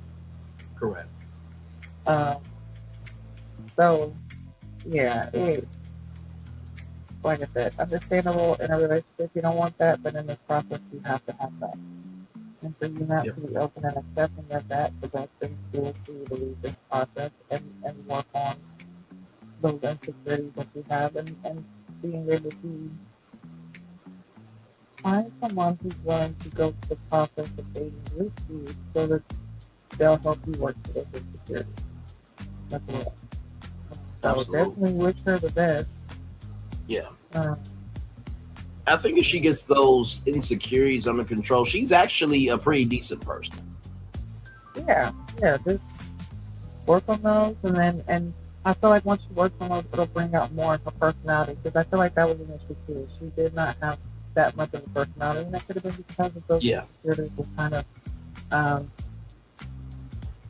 holding her back from being her full self. So, yeah. Absolutely. Work those out, and I feel like, everyone's person of love is out there. It's just a matter of finding them. You just gotta find them. You gotta find them. When it happens, everything will come into place. Absolutely. Absolutely indeed. So for the preview, the gentlemen have introduced their ladies to their exes, and now it's best friend time. Sometimes best friends are tough. That part. Sometimes best friends are tougher than the family. So we got Ashley and Darius, and then we get to see a Ray to Love alumni, Gigi Mercedes, who's been through the process before, and Devon says that he has 4 connections, and that's 4 out of 6, and Shannon's got a problem with it. We have to see how that plays out, but I have a feeling that Channon is territorial, not like Nicole, but I think she's territorial because of the work that they've done off camera. And it's like, okay, listen, you got 4 connections. Okay, we need to see where we are.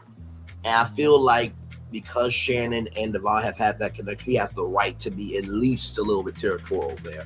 And then we're with Vince and Lauren, who the height conversation comes up of, are you actually 6'2", or did the doctor say 5.5 or 5'9.5? And then we got Devon, Dominique, and Dominique was in her full-grown ass energy of like, I need you to show up for me like I want to show up for you. What did you think of that preview? I'm like, child, this is one of the best. Yeah, it's definitely going to be a good one. Can we just say that Channon and Mercedes look like they could be sisters? Say that one more time. I said, was it me or did it look like Channon and Mercedes could be sisters? Mm-hmm. It was Channon and Mercedes that are friends, right? Yes. Okay, yeah. They look so much alike. I was like, oh gosh, no wonder why y'all are best friends. Mm-hmm. And yeah, I thought it was hilarious. So did the doctor say you were 6'2", and you was about 11? Like, what is that? Like, and it's so funny, and I'm actually going to say it a little bit quietly because me and my husband had this conversation, and it was just so funny how that went. So it's kind of like a little subject. So yeah.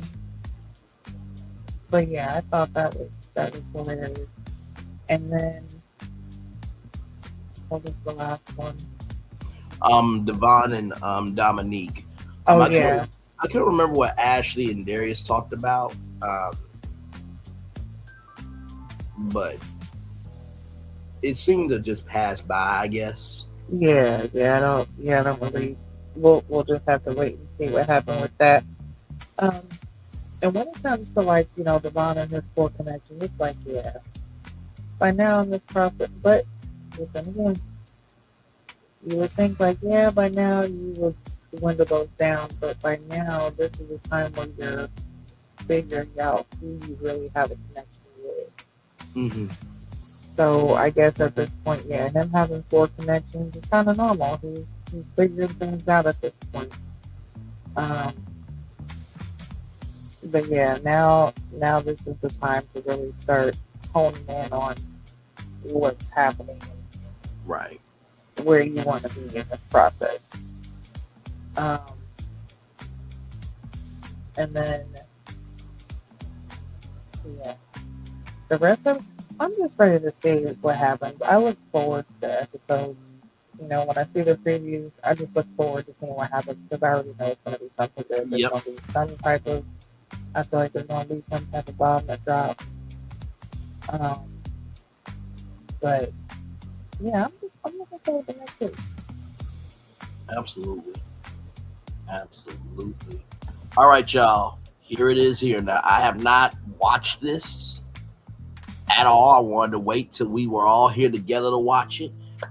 This is Darius's ex. Now, for those of you who don't know, hold up, wait a minute. Is this supposed to be the one that was on? Was it Facebook that was sending the messages? Mm-hmm.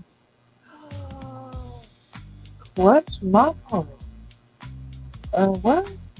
Yeah. Oh, okay. So hold on. Before we say this is Darius's ex, okay, let's say allegedly, because he has said that they did not date, nor did they have any type of sexual contact or relationship like that. So, out of respect, we're going to say his alleged ex-girlfriend. Okay. So yes, go ahead. But yes, this is the alleged ex. As you can see, she's a BBW. You can tell that that's there. Now I don't know if that's a real background or not. It looks like a very nice background.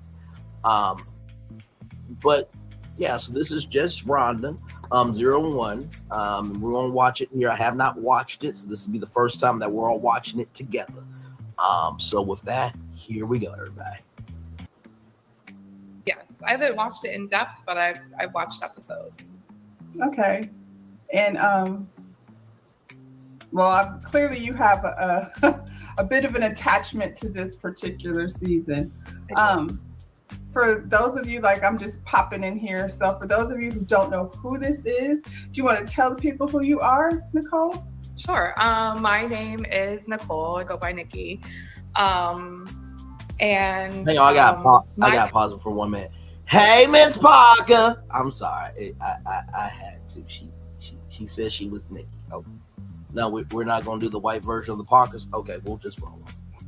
Connection to the show is that my ex-husband, I believe that he was actually cast while we were still married. I was never told the name of the show, but wait, hold on, stop when I started having some suspicions. Wait a minute, we're not pausing for the white Parkers, but we're gonna pause for that. Okay, go ahead. Hold on, because I don't know if I heard that right. Did you say that he was her ex-husband? Let's back it up real quick. Can you please back that up a little bit and replay that? Just let me make sure my volume is up, because I need to make sure I heard that correctly. Who this is? Do you want to tell the people who you are, Nicole? Sure. My name is Nicole. I go by Nikki.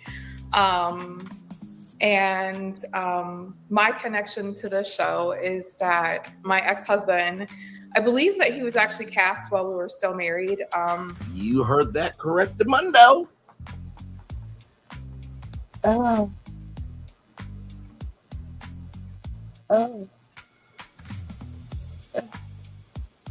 Rated Love X's edition coming up soon, everybody. Only here. Hashtag on keeping it real. Go ahead, Gigi. Listen,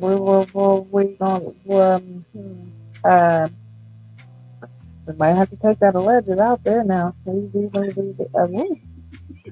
Let's just continue. Okay, so this is Nikki, her ex-husband, who was her husband still at the time. Correct. Was filming the show, but she didn't know what the name of the show was at the time. Continue. Okay. Oh, this is gonna be good already. Okay.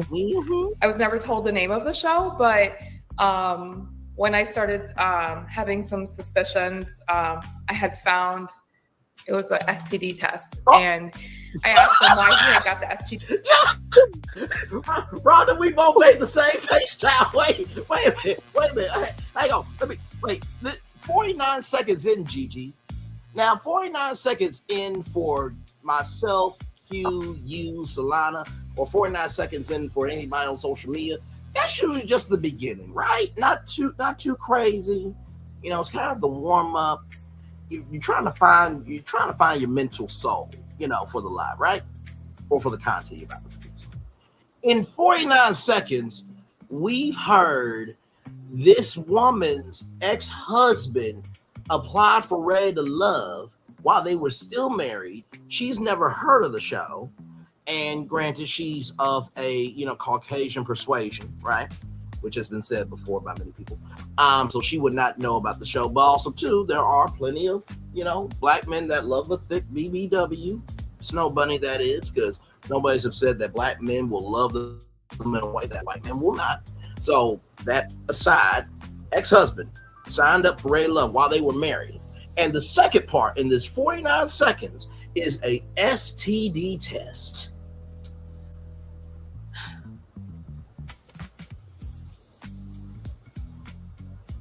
Y'all make sure I didn't watch this before the show. Okay. Oh, listen, when I said I just had to rewrap myself like a swaddled baby. Oh, my goodness. My eyes are so dry because they have maintained being open for so long. I don't know how this has been possible. What? And like I said, 49 seconds in, oh, my goodness. Heads up. Oh, you know what? All right, this is what night it's gonna be. Okay. Yep. Can we go ahead and take that back to 45 seconds so we can begin at where she first started when she found the STD test, and we'll proceed Yep. further. We'll go If we right. can get any further. All right. Yep. We're gonna go right back right here. And just Rhonda, I know this is your first big interview. By the way, just want to showcase the viewership. 2,500 views. Well done to you, gorgeous. And 101 likes now. 102 right there. Well deserved, by the way, on all that. You made the correct face. Did she not make the correct face, Gigi, when it came to that STT test? Listen, I don't know her face because my face was it's shocked. But I'm pretty sure she made the I know correct it did face. for you, but did she make at least the right face for the moment? Because, child, and me and you have heard some things behind the scenes, and we broadcasted some things together. But I don't think we've ever made a face like that. Yeah, no, that is of that energy. Oh, yeah. Oh my goodness, I am still in shock. I think she had to sip her tea. I mean, yes. I think I would have spit out everything I had at that time. I would have definitely had to take a commercial break at that very moment and clean up my whole workstation. That is something. This commercial break is brought to you by B Condoms, the only black-owned condom brand in the United States of America, 100% American-made. Go to bcondoms.com/Ready to Love for 20% off. Just type in Ready to Love with Bray, GGQ, and Solana for 30% off your order.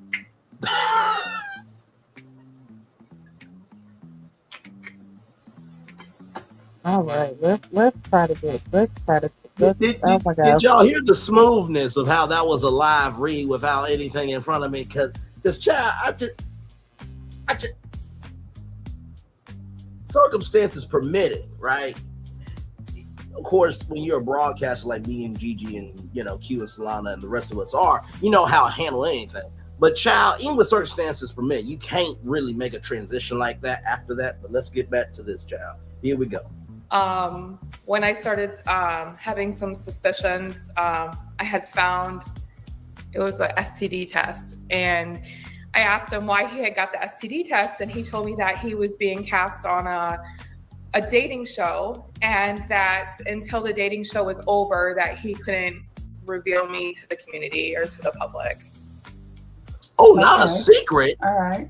Are you from Detroit? I'm not. So I'm originally from New Hampshire, and I have several businesses here in Michigan, and I live in Detroit right now. Okay. How long have you been there? I've been in Detroit now for about 1.5 to almost 2 years now. Okay. And what kind of businesses do you have over there in the D? So I have, I run a home healthcare agency. So we do home healthcare in the whole state of Michigan. We also do exotic car rentals, and we have a online telehealth, medical weight loss, and peptide business. So wait a minute. Gigi, you heard what I heard. You heard what I heard, and I heard what you heard. So let's see if we heard the same thing. 1, 2, 3. Exotic car company. Is that what you heard? Okay. Does that mean she's part owner with Darius? Or is she the real owner of it? Because, I mean, let's just keep it real. We already know when it comes to credit and loans and names and titles, the majority of the time it comes, in the name of the person that has the same color as the paper. Correct. So, is she really the owner, but she was, he's like co-owner? He's the co-owner? Yep. That's or, and honestly, and he can have his credit, not saying that he does not, let's not say, but, when it comes to business loans and things like that, it is a little bit harder for, black people to get those, but not saying it's not possible that he doesn't have it, but, yeah, it does seem like they possibly are co-owners on this Mhm. thing. Correct. Okay. 1 minute, 48 seconds into the interview, ladies and gentlemen. Let's keep going. All right. How did you meet Darius? I met Darius. So I actually met him, I want to believe it was like back in 2001. I met him at Grand Valley State University. He said he was on the team. I met him at like a homecoming event. He wasn't actually playing, but I did meet him back then. And I had seen him over the years online. I saw him on a Tubi movie. Wait a minute. Okay. Wait a minute. Y'all know I'm gonna have to do it. Hang on, give me 1 minute. Give me 1 minute.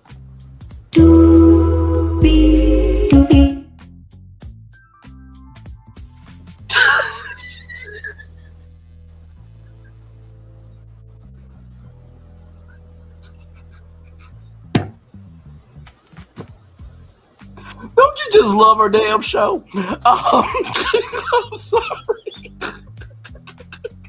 It was right there. What was I supposed to do? Okay. Back to it, y'all. Back to it.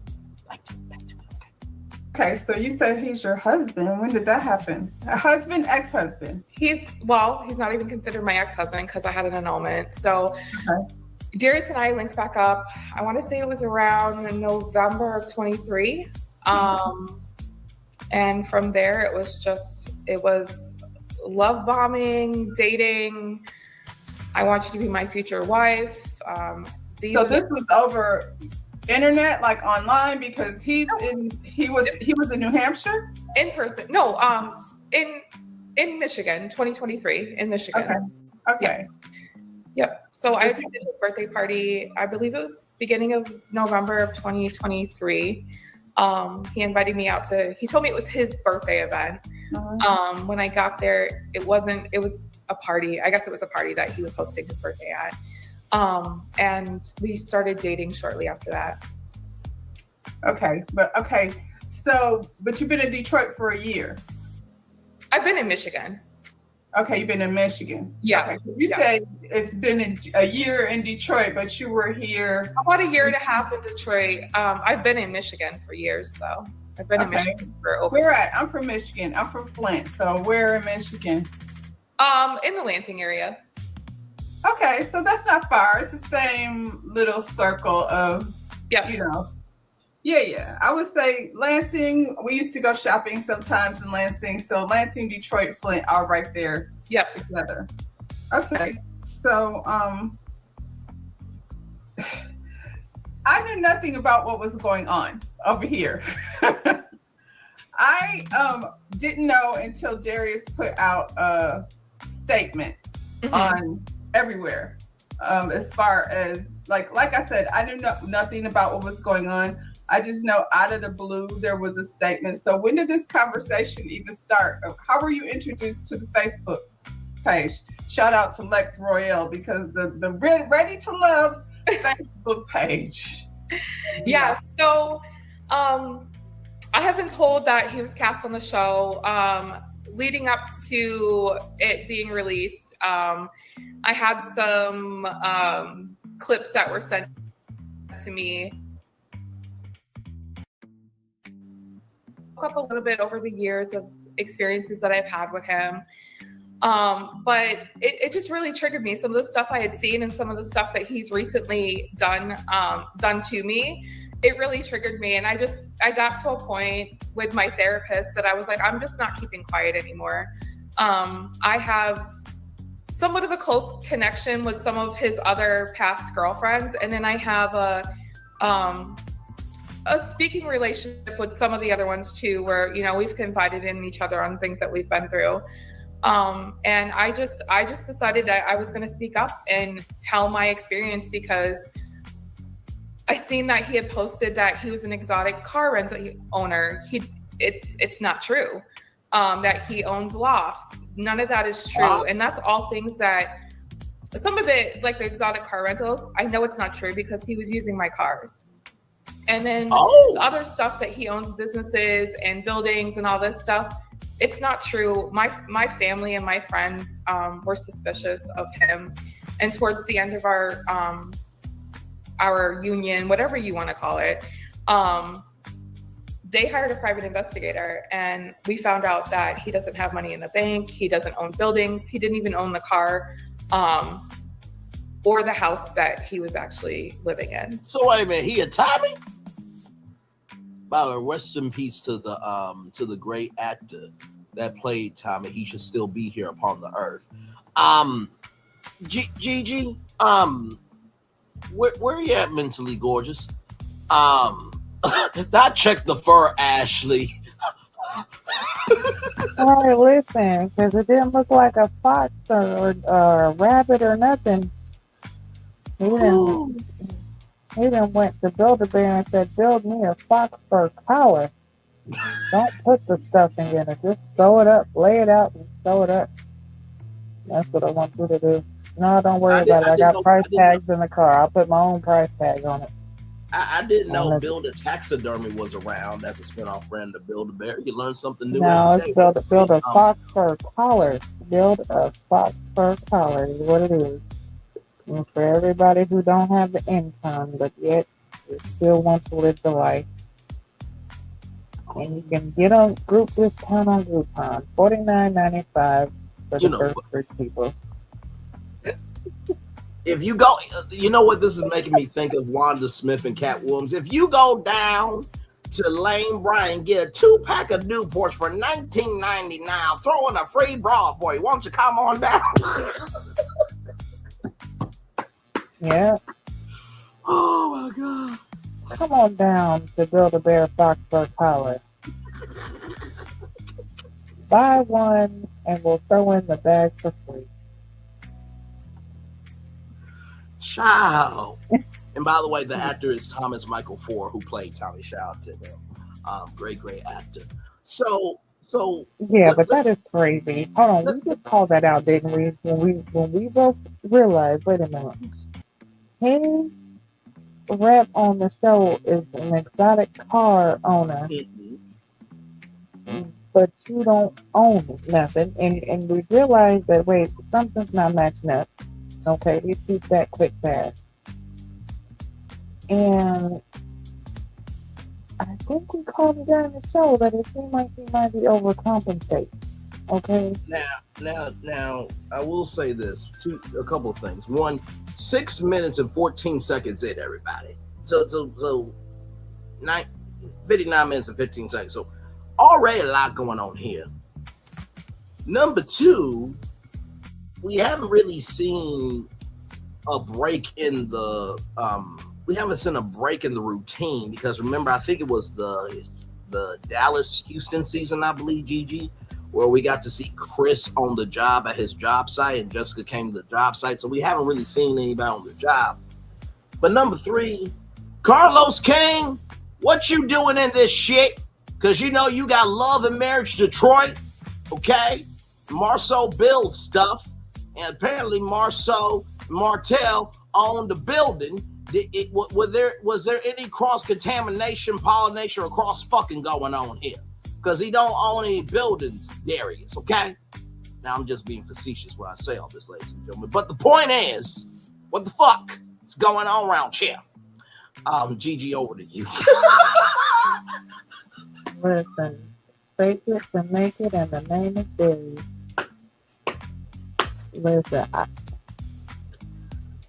I was not trying to say that he was broke and didn't have no money. She said it, okay?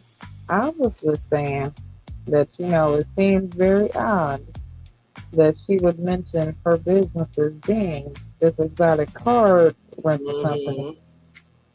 And that's what he has put on as his job for the show. Correct. So now this is giving credibility to her statement. Yep. Because now it's like, okay, something there's got to be more to this story. So it seems like what she's saying is more true than anything. And listen, what'd you say? We got an hour and something on this, and we only 6 minutes in, and we didn't got this. Listen, I'm about to stop talking because I want to hear more. Let's keep it. It's making sense. Like things are adding up. Mm-hmm. And by the way, y'all, me and Gigi have not seen this before the show, nor Kiosk Live. They were here, and even Gigi said last week that she needed to hear some more. Here it is. Let's keep going. So you said you have a car rental business? I do. I have an actual registered limo company. It's a limo company. So you're the one that does the exotic cars. Limo company. Yes. Yes. So we also have someone that in St. Clair Shores that we had met together. And he rents out cars as well. So we were sending people to him, or he was sending people to Referrals, us. ladies. So he would call and say, hey, I have this prom rental. Can you guys do this prom rental on this day and do this transport? So yeah, it was all done through me. I have seen that he posts pictures of my car stating that they're for rent. I've had people message me stating that he's collecting deposits for these cars and not following through. So to me, that's triggering. Like, that's underneath my name. That could negatively affect my company. Yep. How long did you date before you got married? Let's see, November, December, about 4 months. What? Well, that's fast. Very clearly, you don't get to know a person very well within 4 months' time. You know what? So it was very fast. My relationship with him was fast and intense in the beginning. Cool. And looking back at it, you know, I was at a vulnerable point in my life. I was more overweight than I am today. I had been through some really traumatic stuff in my past. And here comes Prince Charming, telling me what I want to hear, telling me great stuff about myself, love bombing me. And the only person I blame at this point, everyone's like, you didn't see the red flags? I didn't. I was blinded. And I blame myself. And that's She was also drinking that hot cocoa down her throat too, but that's neither here nor there. But listen, okay? She was the marshmallows and he was the cocoa, okay? I will say this, right? I do believe that in every person's life, you know, not everything that glitters is gold, and that's not just material things, but not everything in life is going to be golden at a certain point in time. And body dysmorphia is a real thing. Anorexia, body image. It's been more in recent years that society has finally recognized that healthy weight, happy weight, weight that actually is supposed to be, you know, purposefully there is a good thing. It's okay to be a size 20 and have a good workout regimen, a good, you know, and a good flow to what you want to do is accepted in society. So that's an important point. But yeah. Gigi, you got anything, or you want me to keep playing? I had a little mishap, so I kind of actually missed part of it. I heard some of it, but yeah, I heard her talk about the love bombing and, you know, not seeing the red flags at first, which, you know, especially being heavier set and, you know, white woman. Yeah, I'm not even gonna say white woman, just anybody. You know, you have certain insecurities when you're a certain weight. But yeah, I also feel like, listen, some people might get mad about this, but y'all know I gotta stick the truth. A lot of times, these white girls be going for these black dudes, all for the name of having a black dude, not caring if dude's broke down or nothing, and they want to fix them because they feel like they can. And the moment some shit goes wrong, that you know, oh, I should have seen it, I should have known, I should have. Well, you did, girl, but you wanted to be fixer upper, and you thought that something was going to change. Okay, sorry. Okay, and it's just like girls. I mean, women in general will do it. Guys will do that too. But a lot of times, in a lot of these cases, when it comes to situations like this, you know, and she said they met like in the early 2000s, especially when you're younger like that. Oh my God, the mistakes we make and the shit we see but we don't want to see, all in the name of love, or all in the name of some good sex, or all in the name of some money, all in the, you know what I'm saying? We will be blinded to a lot of stuff, all in the name of the shit that's not right. Okay, so mistakes happen, but yeah, I want to see what else happens. Is there any way you could take it back just a few seconds? Yeah, absolutely. So, welcome in, hello, or hell, welcome in. Glad to have you here. This woman here, Nikki, and Darius used to be married. Just in the first 49 seconds, we find out that they used to be married. She found out that he took a STD test for Ray Love. And we've also found out, now this is all alleged, right here. All statements are alleged right there, okay? And then right here, everything's alleged in our opinions for entertainment purposes only, everybody. But we also find out that apparently he doesn't own any exotic cars, and he doesn't own any buildings as well. And so now we're at the point where Nikki said that, and he don't have no money in the bank. And he has no money in the bank. That's also very important. Thank you, Gorgeous, for adding that detail. Very important that he doesn't have any money in the bank. And so now we're at the point where Nikki felt that, she was at a deep point in her life, being heavier set than she is, and she was in a dark place in her life, and here comes Chris Trump. So that's where we are. Okay, here we go, everybody. Some, work that I had to do within myself to never have myself in a position like that before.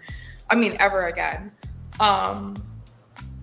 And it was fast. It was, let's go on vacation. Let's do this. Let's do that. I mean, the first couple of months we were together, we went to DC. We went to New York. We went to LA. We went everywhere together. On whose dime, yours or his? The first trip was on his dime. However, I now know it was on someone else's dime, the woman that was before me. And then after that, it was, hey, my money's tied up in this project. I have this building on Jefferson that's about to sell. It's up for sale. We just got an offer. And he would bring me to tour the building. It was like the old Coco's Comedy Club, I believe it was. So he brought me through that. And it was always, his money was tied up in something. He would ask to borrow money. Hey, can I borrow $5,000? Can I borrow $10,000? So I would give it to him, and he would pay me back within a week or two. But what I now know is that he was actually holding on to the money and paying me back just so that he could go to the next level of, hey, I need $20,000. Up until it got to over $100,000, and I never received the money back. You sound like, what is it called? What was that movie on Netflix? I sound stupid, right? No, what was the movie called? I'll think of it in a minute. I feel like, 4 months. Darius says he's 40. So, 4 months is clearly not enough time. The Tinder swindler. That's he's what it definitely sounds over like. 40. I believe Darius is, he's younger than me. So he's 40. He should be 42 now. Okay. So, but I'm saying that's grown to me. You're talking about a year or so ago. Yeah. So you didn't think 4 months is not enough time to get to see, what this person is really like. I get love bombing and all that. I think we've all been through it. And in 90 days, you start to see a change in people. This is just, regular relationship stuff.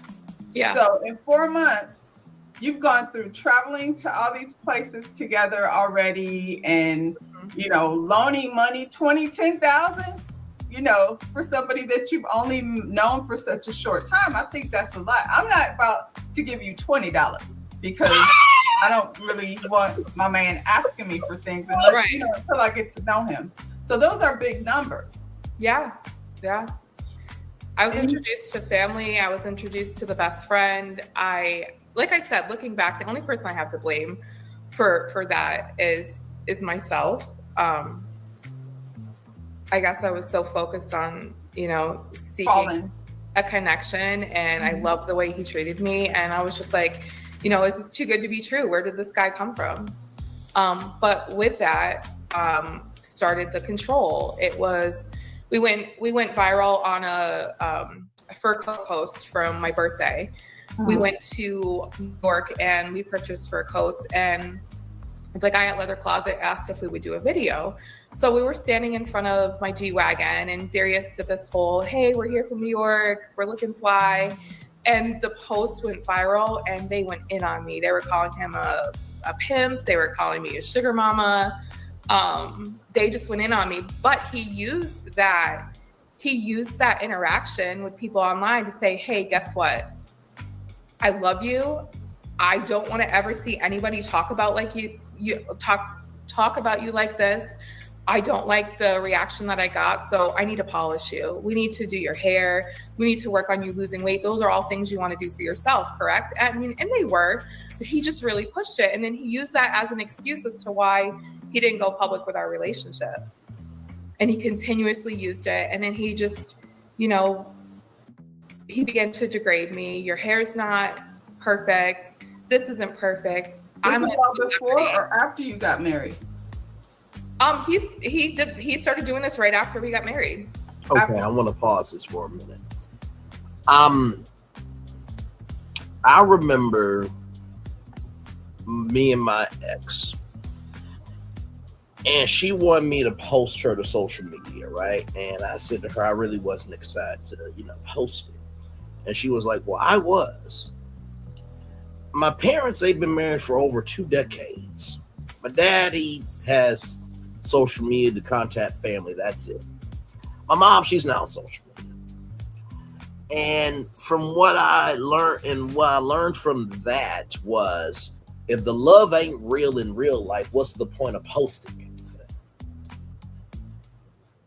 And at the end of our relationship, we had a mutual understanding. It wasn't that we weren't bad people as individuals, and it's not like we could have been good together, but it was just circumstances that created the energy that was. But there's no love lost between us. I wish her well. I hope that she wishes me well. And I've said this before too. One of my friends have said to me, if I got a skinny chick, I would make her thick. And I said to my friend, why would I try to change a blessing that I was attracted to from God? Why? So far from what I'm hearing, and Gigi is right about, other cultures taking us black men and dressing us up, fixing us up and lifting us up, this, that, and the third, and culturally appropriating but not culturally appreciating. It seems like Nikki is a decent person. Of course, we don't know she's a great person, because we only know what we know. But it seems like she really does love very hard. But she's also very reserved. And I don't think that somebody like Nikki could come on and just fake it, because me and Gigi have broken some stories together here where there was not a fifth quarter or half of the energy that Nikki was giving. Gigi, where are you at mentally with what we are? So where I'm at right now is just it's giving me so many different vibes, and right now Rhonda kind of hit because this is putting me in the mind frame of the Tinder swindler, and it reminds me. Okay, so the way she is describing it honestly makes me look at Darius as a con man. He is the type, and there are a lot of them that do this, and different races, but there's especially black men, some of them will go for the one. Especially con artists. I'm not putting no race, and I'm just saying con artists. They will go for weaker people. They go for people they can manipulate. So if he possibly saw her as a mark, especially if he was able to spend money on her from the beginning, from someone who was dating previously, this seems like a routine and an MO of his. He will play these women because of his looks and his charm. He'll play you, give you, love bomb you, control you, get your money, and then cheat you out of your stuff, move on. And that's what it's put me in the mind frame of. And that type of shit is scary. Because not only can you lose all of your stuff financially, but in some of them cases, if they get desperate enough, people lose their life. Facts. So, yeah, I'm definitely looking at Darius in a different way. Again, all of this is alleged, and Sure. we don't have full information, but she's actually putting out and saying things that can be verified, just like she's giving different moments of videos that could possibly be sought out and verified Correct. if they had a viral moment.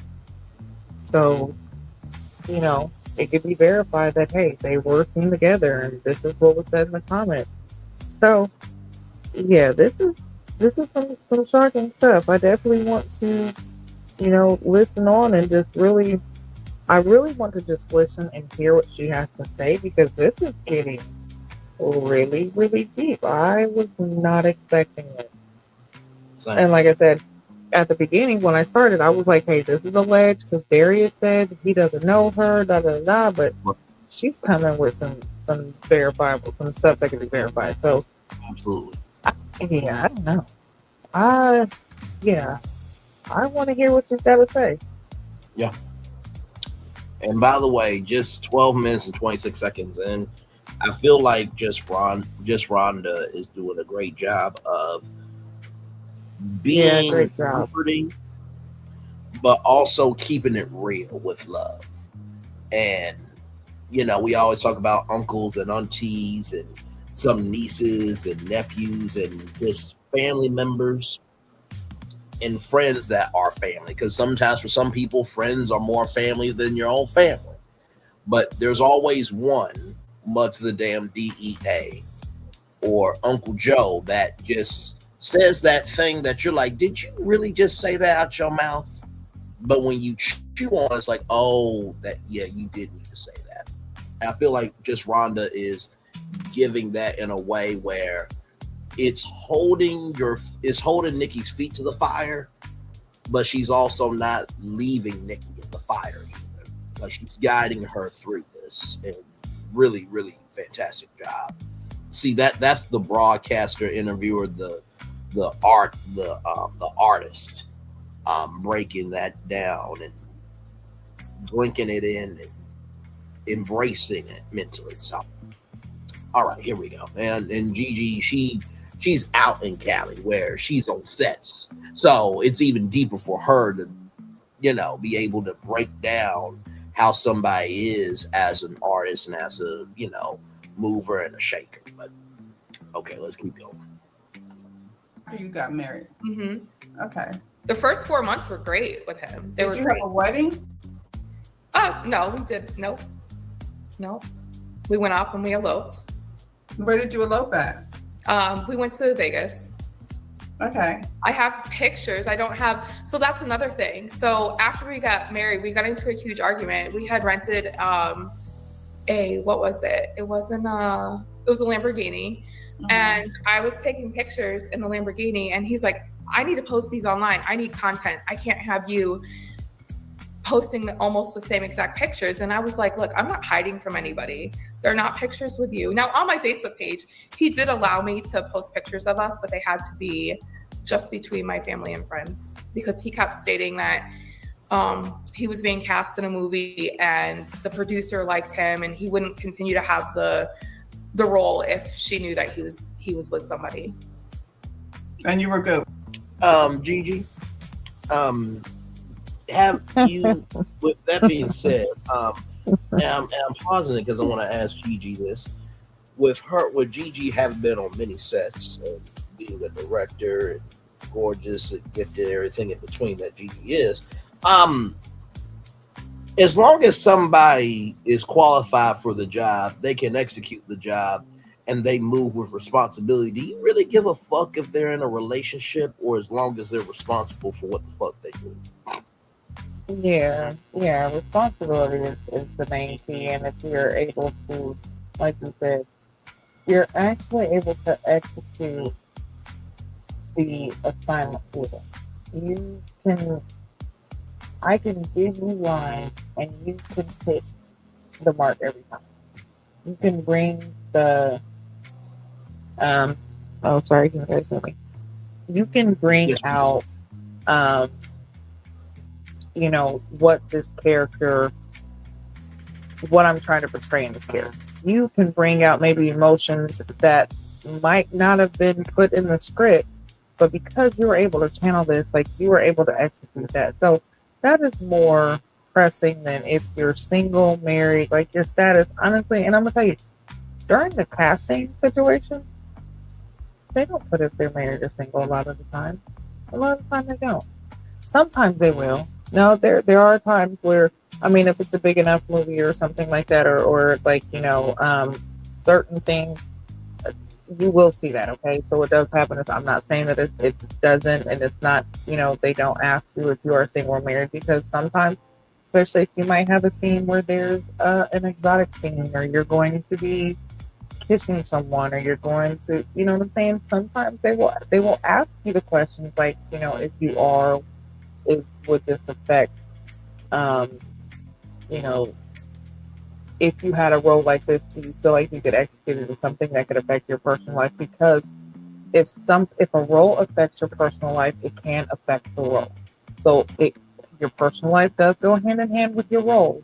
But if you are bringing yourself in as single, and you're mingling, and you're doing all this, and a producer takes a liking to you in that way, especially in Hollywood, I'll trust and believe. Oh yeah, they like the single image because of what happens behind the door. Okay. Mm-hmm. But out of respect for your partner, you as a person, here comes your own self-integrity, okay? Because it wouldn't matter what job you have, whether you're a CEO or a custodian, okay?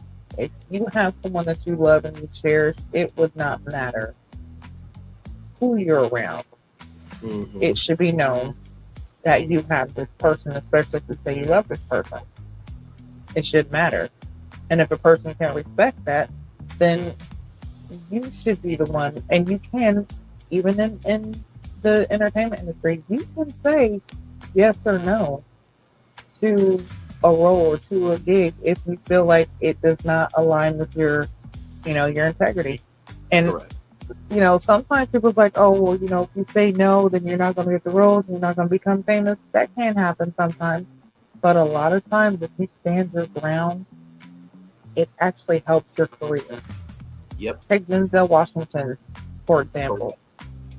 He has stated many a times that his main thing is he will not sacrifice himself for a role.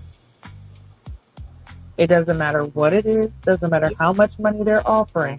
If it does not align with his principles and his views, he will not take it. And there's a lot of people who do that. So I feel like that's an integral thing. And it seems like with Darius, to hide that, there was something else. And for it to be a female producer, especially, okay, we're not, nothing against Tubi, but Tubi's a low budget, okay? There's not much integrity, possibly, when dealing with certain people. You know what I'm saying? So yeah, that honestly, to me, that speaks to the producer. Like, why would it matter if he's single or not? Regardless of what image he has, as long as he's able to get the job done, what he does in his private life is his private life. You do not mix business with pleasure, period. Yep. So, yeah, that's my take. Thank you, Gorgeous, for that, because I'm just like, wait a minute, really? Like he couldn't post you because of a role, and hell, I think you said best sound like he was hiding you, and that's basically exactly what was happening. Let's keep going. Good with that. I wasn't. Not really. It made me feel insecure about myself, not good enough. But like I said, this was after we were married. So you have a exotic car rental place. Why are you renting Lamborghinis and all of that? What was that for? You in Vegas and you just wanted to flex, or what was that? It was his idea. He wanted to rent a car. when we were in Vegas. So I mean, I'm not mad at it. I feel like if Yeah. I'm in a Lamborghini, it's gonna be a rented car somewhere where I'm on vacation. I don't, own luxury cars. yeah. So what made you get into that business? Okay. That's So really different from healthcare and, yeah. So how I got into it was we started doing non-medical transport for our You clients. say we, that's you and your family or you and My company. your company? Yeah, my company started doing non-medical transport, and to do non-medical transport in the state of Michigan, you have to actually own a limo license. Mhm. So I got the limo license, and then I'm like, well, I like nice cars. How can it was just another business idea. Okay. Yep. So you get the limo license, you're like transporting people like who are elderly or some type of medical needy, and you use like the vans or whatever to transport them to like doctor's appointments and things like that. Correct. Yeah. Okay. And then like for your luxury business, how did you just start? You just started purchasing luxury cars? Yep, I just started purchasing luxury cars. I saw that there were a couple of people doing it. I have some connections within the Lansing community, and they were like, this is something that's not around here. This is something, you can have a luxury car and offset the cost of that with having this company. So that's kind of how I looked at it at that point. Yeah. How many cars are like in your fleet? So right now, I've actually started to downsize. Right now we have 3. The Rolls Royce goes out the most. We have the Mercedes S580, it's the Maybach edition. And then we have Dodge Challenger. It's a Hellcat. Okay. Which, like proms and all of those things, I feel like there's always things like Yeah. a Rolls Royce. A lot of weddings with the Mercedes and with the Rolls Royce, prom, photo shoots, music videos. We do a lot of that kind of stuff. So you should be pretty busy. Like it's holiday time with people like, dressed up in Prom sweaters and things. season. Prom season's our busiest season. Wedding season was a really busy season for us.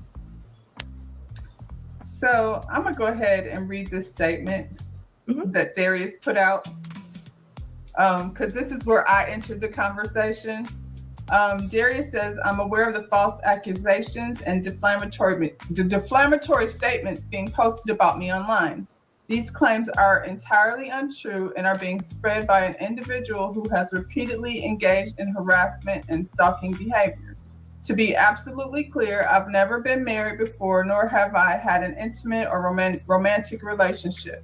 I have no communication or relationship with this person. Any posts, messages, or narratives involving my name are fabrications meant to damage my character.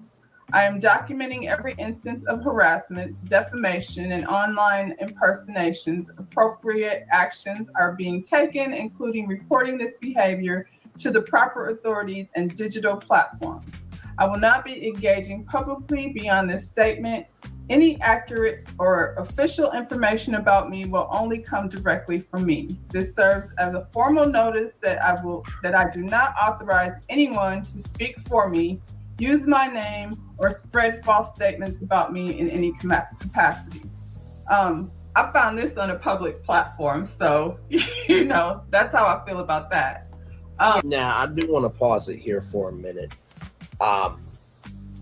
Even though content creators are in their own lane, some more than others, some can never have a lane because they don't know who the hell they are their damn self. That's neither here nor there, but a very important point to note. There's a difference between defamatory statements and somebody having the right to have a voice. Darius had the right to say that statement, just like Nikki has the right to say her piece, and just Rhonda so far has been very actual, factual, smactual. She's been understanding, and she has been of a grown energy of understanding the magnitude of this, but also carrying this weight accordingly. So to to Darius. You have every right to say that, but also, two, you did go on national television, brother. And so you should not go after just Rhonda, 01, or Nikki, myself, Gigi, or anybody else who's talking about this, because this is public. And if you have done what you have done, right, if you really are about being the fullness of who you are, then there's nothing to worry about. But I just wanted to pause it here to give just Rhonda 01 some love, grace, space, understanding, and care from myself. And I know Gigi will agree because she's a content creator as well. Gigi, over to you. I just felt like I had to pause it just for Yeah. block. Yeah. This is so much, and you're right. Like, he has the right to come out and say, like, hey, these statements aren't true and they're false, just like she has the right to say that they are. But the fact is who has the proof? Because if she has proof and pictures and videos and stuff, and Darius, you're lying. And I mean, we all kind of seen that there was something going on with him from the beginning. You know, there was something that we all just couldn't quite put our finger on, and now we know what it is. So, yeah. This is crazy. And I'm so upset right now because I'm gonna have to head out of here. And I wanted to see the rest of this, but I'm definitely going to catch our own replay because I do that quite often. Replay it afterwards. But yeah, this is interesting. This is very interesting. And we have said, like, normally around episode 4 or 5, that's when stuff starts coming out on social media about the cast members and what's really going on behind the scenes. And this is about time. So yeah. But sorry y'all, I gotta get out of here. Oh no, you're good. I will I'll finish it out, and I'll give you a good one. Yeah, like I already know this. Oh my gosh, this is so much. Yeah. Matter of fact, we might have to do a replay because I'm pretty sure that there'll be more to say about it next week. Yeah. But yeah, good night everybody. Much love. I will see everybody next week. Make sure you guys continue to watch, like, share, comment, subscribe. And y'all enjoy the rest of the show because I know it's going to be good. Braylon's going to hold it down and do what he do best. Okay? And yes, you are right, Angel. Bring the receipts. Maybe we need them. But all right, y'all. I'm out of here. I'll see you next time. Later. All right. Love you. We'll talk soon. All right. Much love. Later. Bye. All right. Bye. All right, y'all. We're going to keep it going here. I'm trying too hard from the start. Are you saying Darius was trying too hard from the start? Or Nikki, if you can get some context, conjecture, and connection. We're going to keep it going here, like Gigi said, because I'm curious to see how the rest of this turns out. So here we go. I think where did this conversation start? Because by the time I found out about it, it was his, official statement. I think the most important thing that I can say that you can take out of that, and then I'll rewind a little bit, is one of his very last statements is that he does not, I can't remember exactly what you just said, but he doesn't authorize anybody to speak on his behalf. But he got a lot of people speaking on his behalf. And that's the thing. So here's the thing. I know this man like the back of my hand. That's his manipulation tactic. That's his way of trying to control the narrative and control the conversation. He has never spoke out against anything I've said because he doesn't want to be publicly connected to me because he wants to continue that narrative that he's never had a relationship with me. Never mind a marriage. This man denies ever having a dating relationship with me, boyfriend and girlfriend relationship.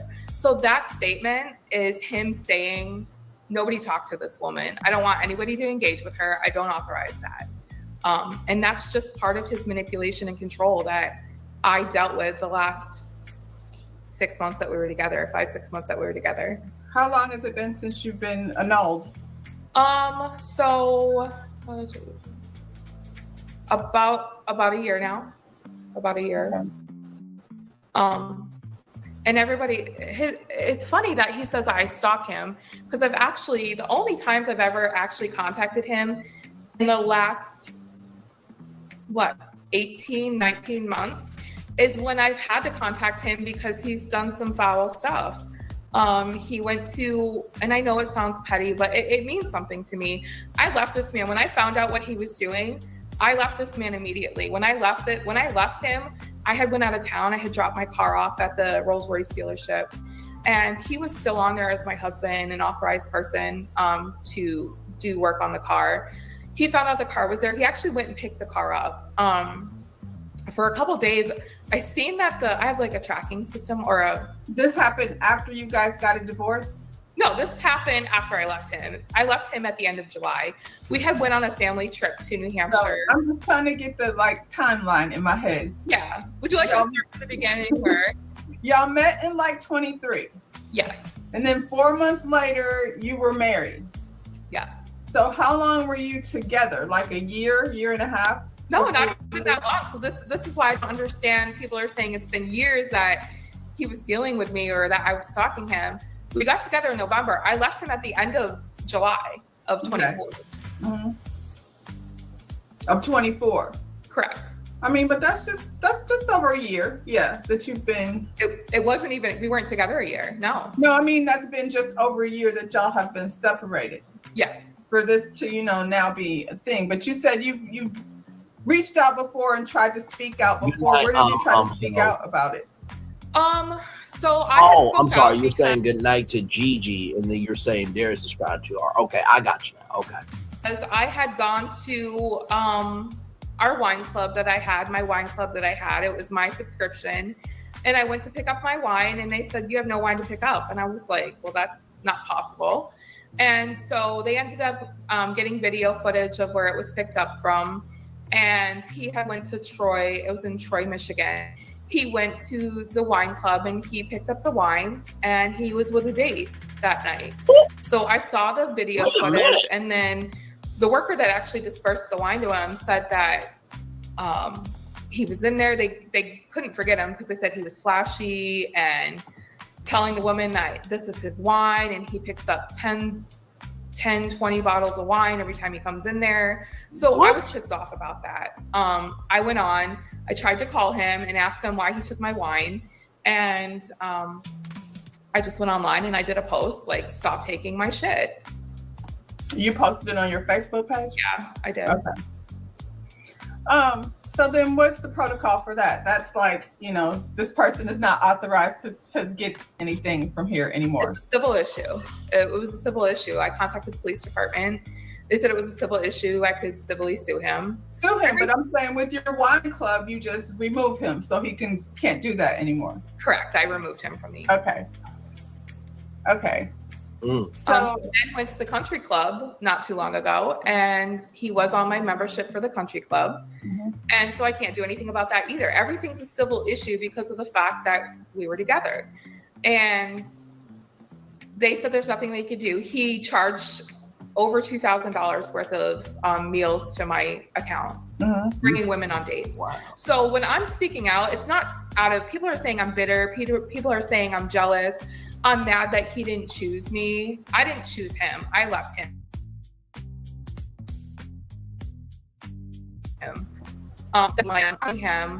I spoke to several different people that were in relationships with him as well. And this is a pattern that he has. He seeks out successful women in the community.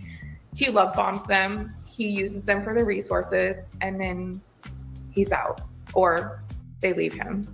How did you come in contact with people that he dated in the past? Just from your post?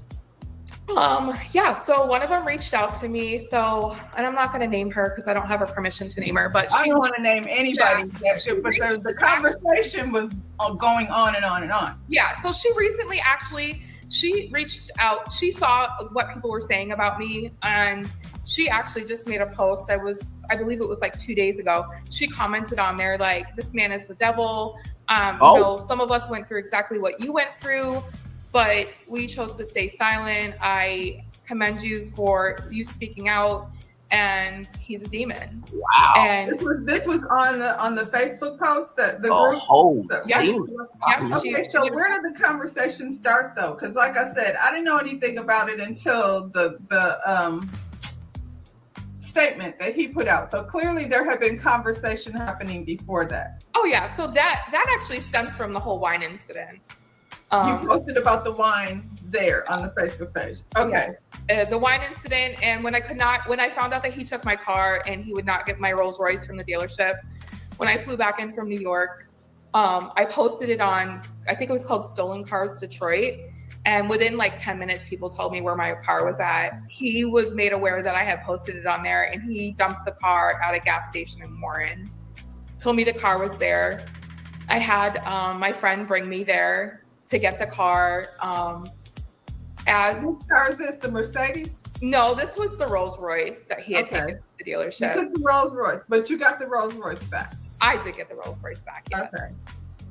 So people had seen me posting about that, and I believe that's when that particular ex had reached out to me, and she told me a lot of stuff that she had been through. I told her what I had gone through first, and she said, "I believe you. I went through the same exact thing. Wow. And don't let anybody tell you any different about your journey. People are going to doubt you." A big thing is you're a white woman trying to bring down a Black king. That has definitely never been my motive for anything.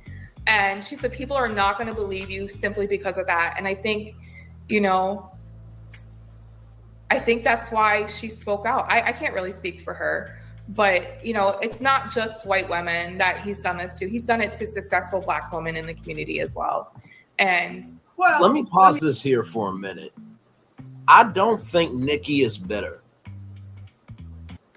I'm going to repeat that 2 more times. I don't think Nikki is bitter. I don't think Nikki is bitter at all. I think what is going on here is that she has a pressure point. She has a button that can be pressed, and she has a limit. And if everybody remembers the movie Inside Out, every emotion was a fan favorite, right? She's actually, to me, from what we've seen so far, she seems very respectful, very to the point, and she has not backtracked on anything. There's not a nervousness to her. There is not a doubting energy. There's not a uneasiness to Nikki from what I'm hearing. So she doesn't sound bitter to me. Because honestly, what a person is not saying is potentially way worse than what a person is saying. Let me say that 2 more times. What a person is not saying is probably more damaging than what a person is saying. Let me say that 1 more time for the 1 more time. What a person is not saying is way more dangerous than what a person is saying. Let's keep going. Let me pause right quick because the whole white woman bringing down a Black king. Mm-hmm. I'm speaking for everybody as if I don't know anybody, but I know the Facebook group is about the show. You know, the fans of this page, the members of this page, they go on, they say their opinion about the show. Sometimes things get personal, but it's a platform. It's a Black platform. Mm-hmm. So, I mean, you had to think at some point that might be the narrative just because you came over a white woman to a platform that's basically Black. Is it a Black platform? I didn't know that. I mean, it's Hey, K Luna 24, welcome in. Glad to have you here. And thank you, Hell, for agreeing with me. Yeah, listen. I showed y'all the number earlier. 980,000 total views. Okay, 20,000 away from the goal of potentially 1 million total views, ladies and gentlemen. You don't get to that total number of views without understanding the magnitude of what you're covering. You don't feel the weight of what you're carrying in terms of broadcasting it. And you don't get to that number without understanding how to navigate the twists and turns of what you're engaging with. Okay? So that's why I said my perspective with that. By the way, Kay Luna, I will be covering Married to Medicine on Tuesday night.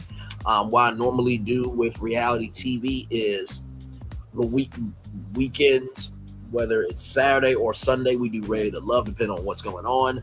Monday is Potomac. Then Tuesday is Married to Medicine. So you get that reality TV energy to begin the week and end the weekend with. So I will be covering that on Tuesday. But also, too, I do that so that way people can catch up on the episode. But welcome in, everybody. We are live on tour still. Gigi had to leave. Her device was about to die. She just had to get charged, but also, too, technology can be technology. Q has been tied up tonight, so it's me here. We are watching an interview with the ex of Darius, Nikki, and just Rhonda, who's a new content creator at 529 subscribers, doing a great job with this interview so far. So that's where we are. Okay, here we go.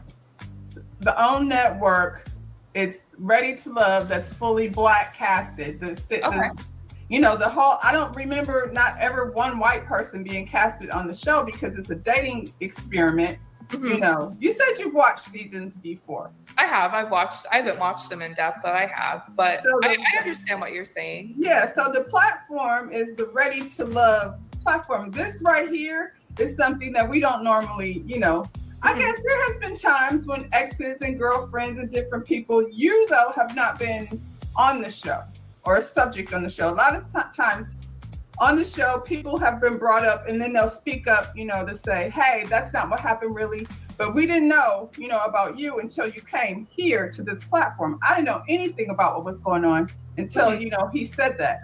I don't know Darius. I've never spoken to Darius. I'm not here on behalf of anyone. I'm just like a viewer that watched the show. And I said, hey, I didn't know anything was going on. I'm lost. Now I have questions. Pretty much that was my comment under his post. And you came back with a lot. And I was like, holy moly. So what was really going on over here? Yeah. So, and my point is like, it's not so much about a white woman bringing down a black man. It's that you came over here, you weren't on the show, we didn't know nothing about it, and you volunteered this information. Mm-hmm. So that's probably why there's a lot of pushback over here on this particular platform. You see what I'm saying? I mean, everybody's entitled to their own opinion. I know at this point that there's nothing I can say. Either you're going to believe me or you're not going to believe me. I think that other women speaking out might make me more believable as to what their experience was with him. I don't know why people people choose to speak out and not speak out. I was quiet about it in the beginning. I was quiet about what he did to me in the beginning. A lot of people are posting a screenshot of me saying I fell off my boat. I didn't fall off my boat. He punched me. I walked into the house one day. I got back early on a business trip, walked into the house, and he was underneath the covers on the couch with his so-called cousin. His cousin had been staying at the house. He said she was homeless. And he was under the covers. Wait a minute, not you giving Tyler Perry Diary of a Mad Black Woman, or it was a Tyler Perry movie where the guy brought in this homeless woman and this, that, the third. And I will agree with just Rhonda. We've really never seen a white ex on Ready to Love. Not saying that it won't ever happen, right?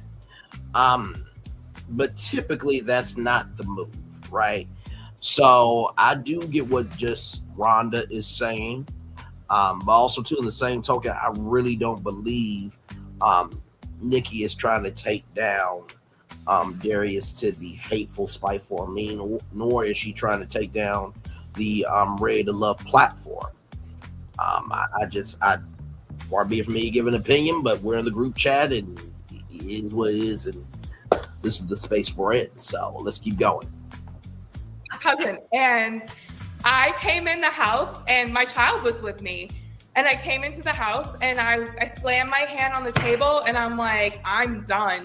And when I slammed my hand on the table, there was like this little glass thing, a serving tray, and it broke. And he got so mad. I don't even know what happened to the cousin. I don't know if she ran out the door or what happened. I was just gonna say, where did the cousin go? I have no clue what happened to her. I don't know if she ran out the door. It happened. So I just know she wasn't there when everything else happened.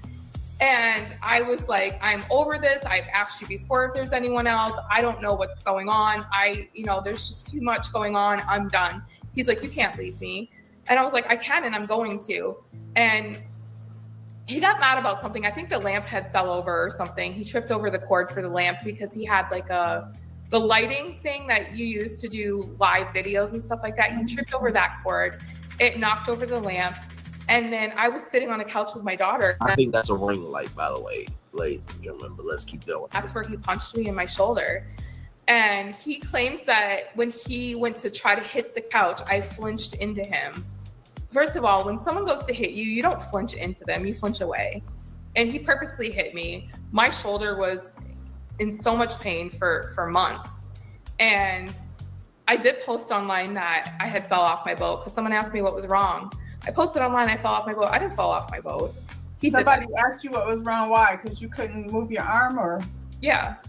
Okay. Yeah. And I knew that some people would see through what he did. And I posted it online. Wait, somebody asked you. What was that? What was wrong? Somebody online asked you what was wrong or somebody? No, I wasn't really dealing with this whole online thing at that point. Yeah. Okay. It was my close friends. Some of my closest friends. They asked what was wrong and you said you fell off your boat? Mm-hmm. Yeah. And you posted that? I posted it online, yeah. That you fell off your boat? Correct. Why? Just to get people to not pay attention to what you I knew it would piss him off too, because I knew that it would piss him off. And he was like, you need to remove that. And I'm not removing it. My friend seen through it. My friend, one of my best friends, my mentor, she's a medical doctor over a whole women's health program. Mm-hmm. My attorneys, they're like family to me. My business attorneys, their whole family is like family to me. And at a certain point, they started seeing through what his lies were and his fabrications were. And they contacted an attorney, and a private investigator. So your daughter was there? My daughter was there, yes. How old is your daughter? She's 9 years old now. She's almost 10. Oh, wow. Okay, so was old enough to know what was going on. Correct. And how long after that incident did you leave? I want to say about 2 months after that. I should have left that day. I believe I didn't talk to him for a couple weeks after that. And then he was like, apologizing. I didn't mean to do it. I meant to hit the couch. You flinched into me. And I still didn't leave at that point. It took me about 2 months after that to leave. Looking back, do you feel like it was maybe not smart to bring someone that you don't know into the life of your daughter? Now she's witnessing, this type of thing. 100%. Yeah, 100%. I don't know. I feel like, and I'm not blaming you at all. I just feel like 4 months is clearly not long enough. You know what I mean? Yeah. To get to know a person. If that's the story, anything we can learn from this is you could be with somebody for a year and still not really know them. So marriage, and I know you say you haven't seen my channel, but this is about dating. This show is about dating. A lot of things I cover on my channel is about dating. And marriage is something that people step into for different reasons, I feel like, without understanding what the consequences are going to be. You have this man that you just met and his name is on all your stuff. And then, the consequence was you had to get all your stuff back. Said, and then, clearly a toxic situation if you guys were going through that type of thing. Very true. You mentioned that you said he has your Mercedes and you want it back. That's what you put in the comment. Oh yeah, the Mercedes. So, we had went to Chicago he had this idea of, hey, let's, buy a car and put it on Turo. My friend from Lansing, my friend, one of my really good friends from Lansing, his mom was actually best friends with Darius's mom. And he was telling me how he rents his cars on Turo. He was showing us the numbers that he was making. And he said, you need to get a car and put it on Turo. So no problem. I ended up finding a Mercedes. I believe it was like $12,000. I think we paid for it.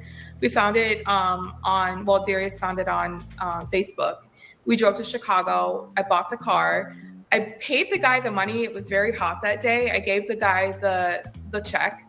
It was a cashier's check from my bank. And Darius said, oh, babe, go sit in the car. I'll handle this. I'll take care of it. So as my husband, I believed he was taking care of it.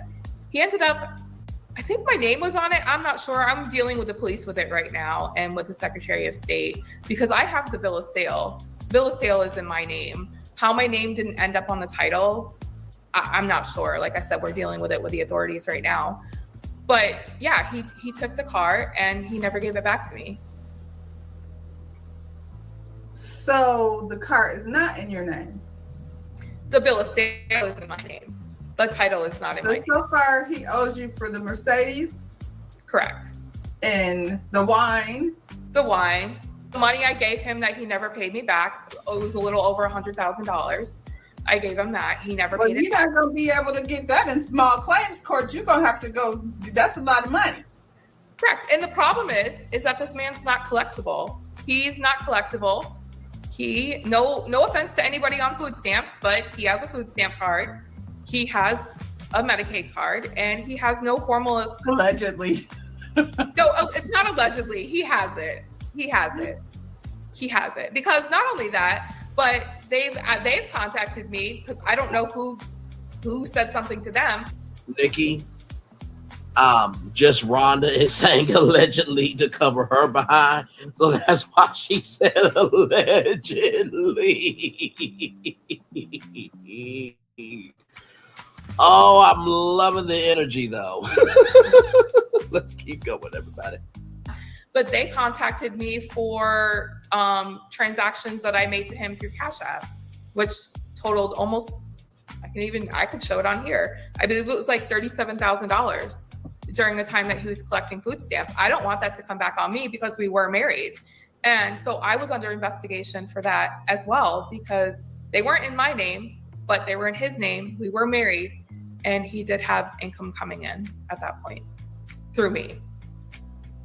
So it sounds like you have a lot to I have a lot. There's so much to go that I haven't even mentioned. I have another case where me, him, and his friend, his best friend, who I'm very good friends with to this day. She no longer talks to him because at the end of the day, she was friends with him for 20 years. She doesn't condone how he treated me.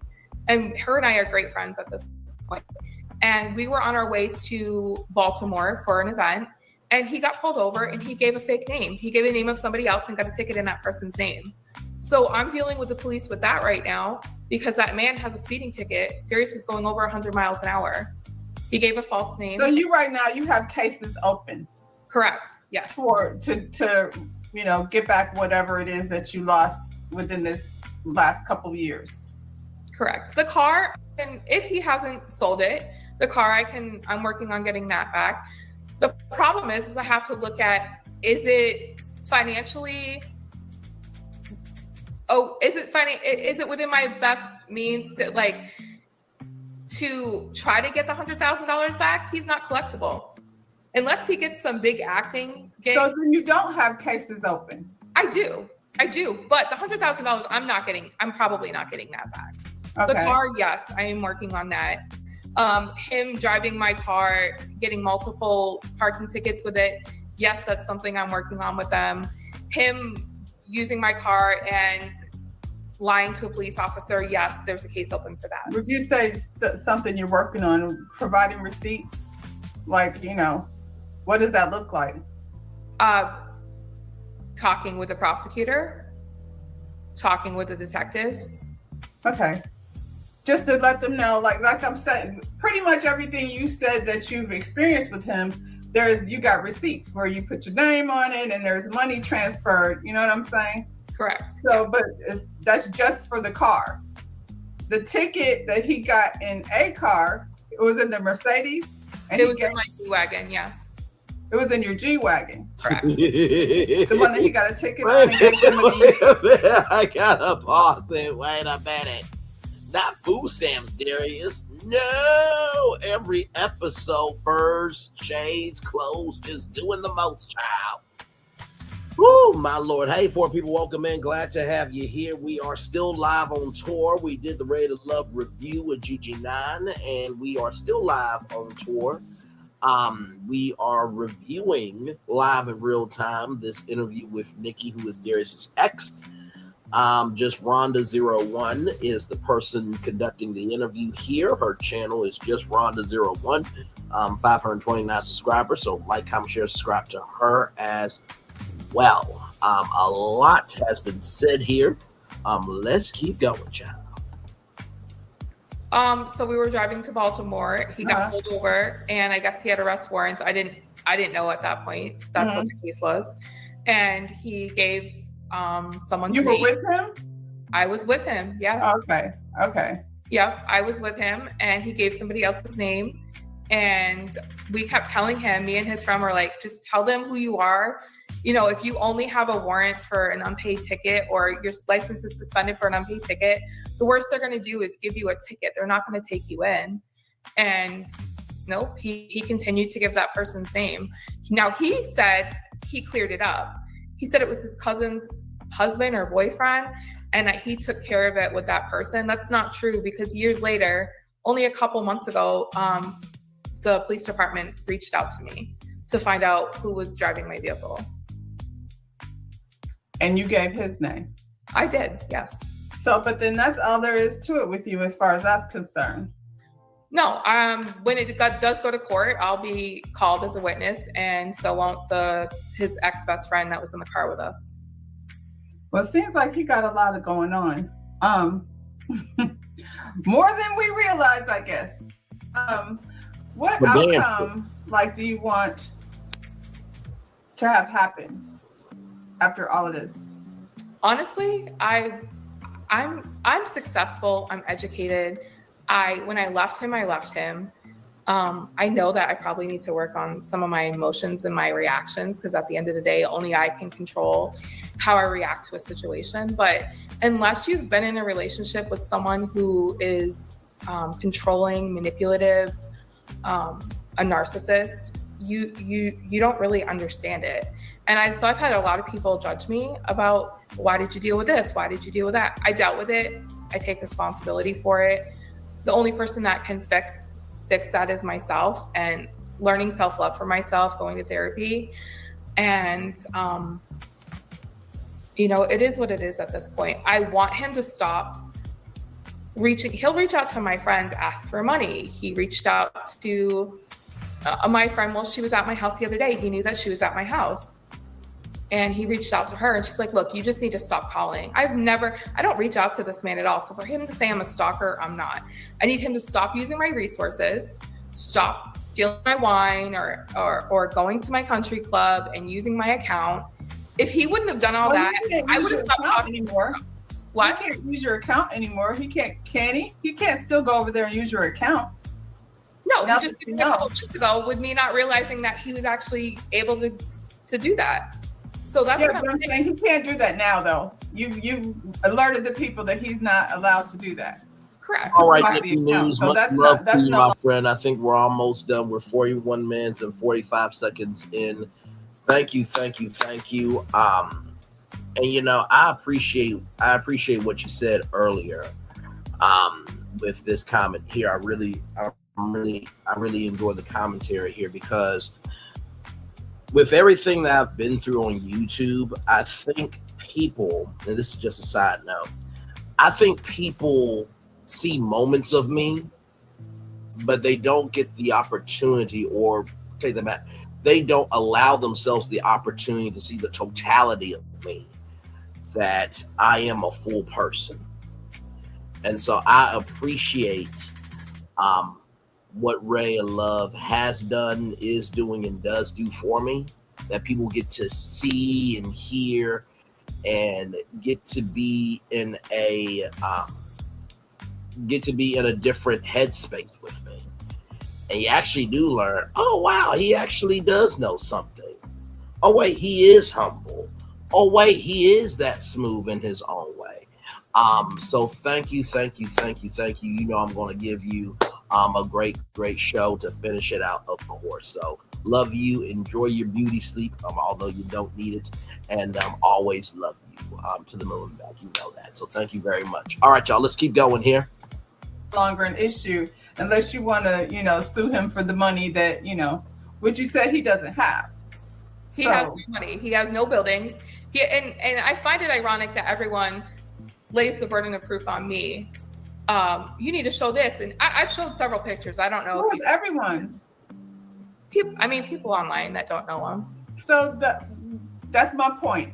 So yeah, because you came here with the information, I said, and this is just my interaction with you. Mm-hmm. I made a statement. I'm kind of, sarcastic a bit. So I wasn't even there to find out anything. I did not go on a discovery, but the discovery came back and, wanted to share. You said, ask away, right? Yeah. And you don't know me, which, I'm grateful for you coming over here, to tell your side of the story, but you can't put something on a public forum and then expect not to get, judged by it. This particular group, you got to join. It takes some, the whole thing. I was actually invited to the forum. I was invited to the forum. I have been in contact with some of the cast members. Mm-hmm. One of the cast members lives a couple of doors down from me. Another one of the cast members. Wait a minute. What? One of the cast members lives a few doors down. Who is this said cast member? Who is this said cast member? Listen to that cast member or any of the cast. If you want to come on with myself and EG and Q and Solana, feel free to DM me. I'll show that. I'll show my IG right now. Here's the IG. Braylon _Lee25. Listen, I think you will be able to tell from this review and from the reviews we have done in the past on this channel with Ray of Love. We are very open, we are very considerate, and we give a frequency of we gonna hold you to account, but we will also go through all of the accounts. So just DM me there, and we'll go from there. Let's keep going. Oh, Lord. My personal assistant. They were best friends growing up. Wait, hang on. Go. The cast. Got to join. It takes some, the whole thing. I was actually invited to the forum. I was invited to the forum. I have been in contact with some of the cast members. Mm-hmm. One of the cast members lives a couple of doors down from me. Another one of the cast members, my personal assistant, they were best friends growing up. The cast. Well, wait a minute. So your personal assistant was best friends or is best friends with somebody that they've been best friends for years. Once again, anybody on the cast, DM me right there. Braylon _Lee25. DM me, please, and thank you. Okay, let's get back to it. Whew, my Lord. Some of them that don't want me to even speak that I know them, or that I've been made aware by some of the cast members that for me. Another one of the cast members, my personal assistant, they were best friends growing up. The cast, there's some of them that don't want me to even speak that I know them. Whoa. Or that, I've been made aware by some of the cast members that they didn't even know what was going on before, but they're well aware of what he's done because other people have reached out to them and told them about me or told them about the other ex. She's a very successful business owner here in Detroit. So wow. I was invited to this platform by actually one of the cast members. Oh, wait a minute. Wait.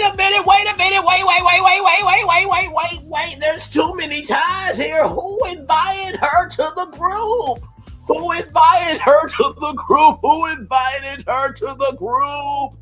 Oh my Lord, Lord, Lord, and Lord, Lord, Lord, Lord. Once again, DM me, Braylon underscore Lee 25, Braylon underscore Lee 25, BRAYLON underscore LEE 25, BRAYLON underscore LEE 25, BRAYLON underscore Lee LEE 25. DM me. Let's keep going. Provided there. Yes. But it was your decision to, you got receipts. Even like the other day, they ran the clip of him giving the fox. You posted receipts of. So wait, let me back up on that. No, let me back up on that. I posted that on my personal page, and reading is very fundamental. So if anybody actually read the post that I did, the original post that I did was the chinchilla. I had several people calling me and saying, "Oh my gosh, how did he afford that chinchilla?" Or "That's the chinchilla he was at the Glow event with," stating that he paid $30,000.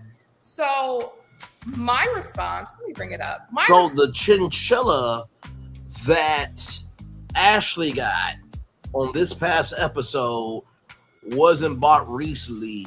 It was from an event that you and him went to. Oh my Lord. Like you said in one of your previous reviews, this may be the best Ready to Love season to date. Yeah, I fully agree with that. So, like I said before, this has too many factual things for it to fall to shit, to me. I could be completely wrong, but there's something to this story here. And the fox was purchased at an event that you two went to together. The fox was purchased at an event that y'all two went together. Okay, let's keep going. Response was, it was more jokingly amongst my friends because, the guy he portrays himself to be, the way he used to put me down about myself, your hair's not correct, you're overweight, you're this, you're that. For someone to sit there and say that I need to be polished and I don't look correct, you're not even put together yourself. If you want to break it down, you are not put together yourself. You spray your hair on, your hair stands up this big in the back, you comb it forward, you spray hair fibers on. So you want to sit there and come for me and my looks, and because I'm overweight, and you don't take the time to look at yourself. So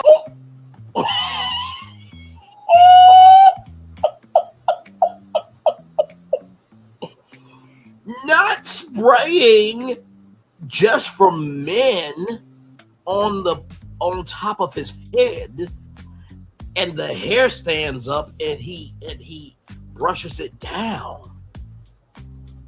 Oh my God. Ooh, I need some cinnamon chamomile tea right now. I need some cinnamon chamomile lavender tea. I need some cinnamon chamomile lavender honey tea right now, because all this is piping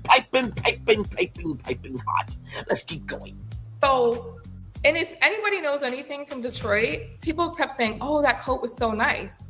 You don't wear fake shit in Detroit. That's just something you don't do. Most people in Detroit would never be caught dead wearing a fake chinchilla rabbit coat. If you want to wear it, go ahead and wear it. But I'm not from Detroit. People have to understand the dynamic. I'm not from Detroit. I'm from Flint. It is just as cold in both places. I personally, I'm not mad at a fake fur. So I guess that just depends on where. Ask some actual Detroit people if they would be caught dead wearing that. I'm familiar with Detroit. I guess my point is like the going back and forth, the coat and all of that. It was posted on my page, and the way it was posted was, I never thought what I said was, everyone's asking me about the chinchilla coat. How did he get it? Guess what? It's not chinchilla, it's rabbit. And here's the link, or here's where I bought it from. Somebody cherry picked that off my page and put it onto you guys' platform, right along with the mink thing, or whatever it was, the fox that I had bought. You put it on your page, but I mean, at this point, the conversation is going. So are you done with it or not done with it? Is he done messing around with me? Is he done contacting me? I have nothing to lose from this. I'm successful, like I said.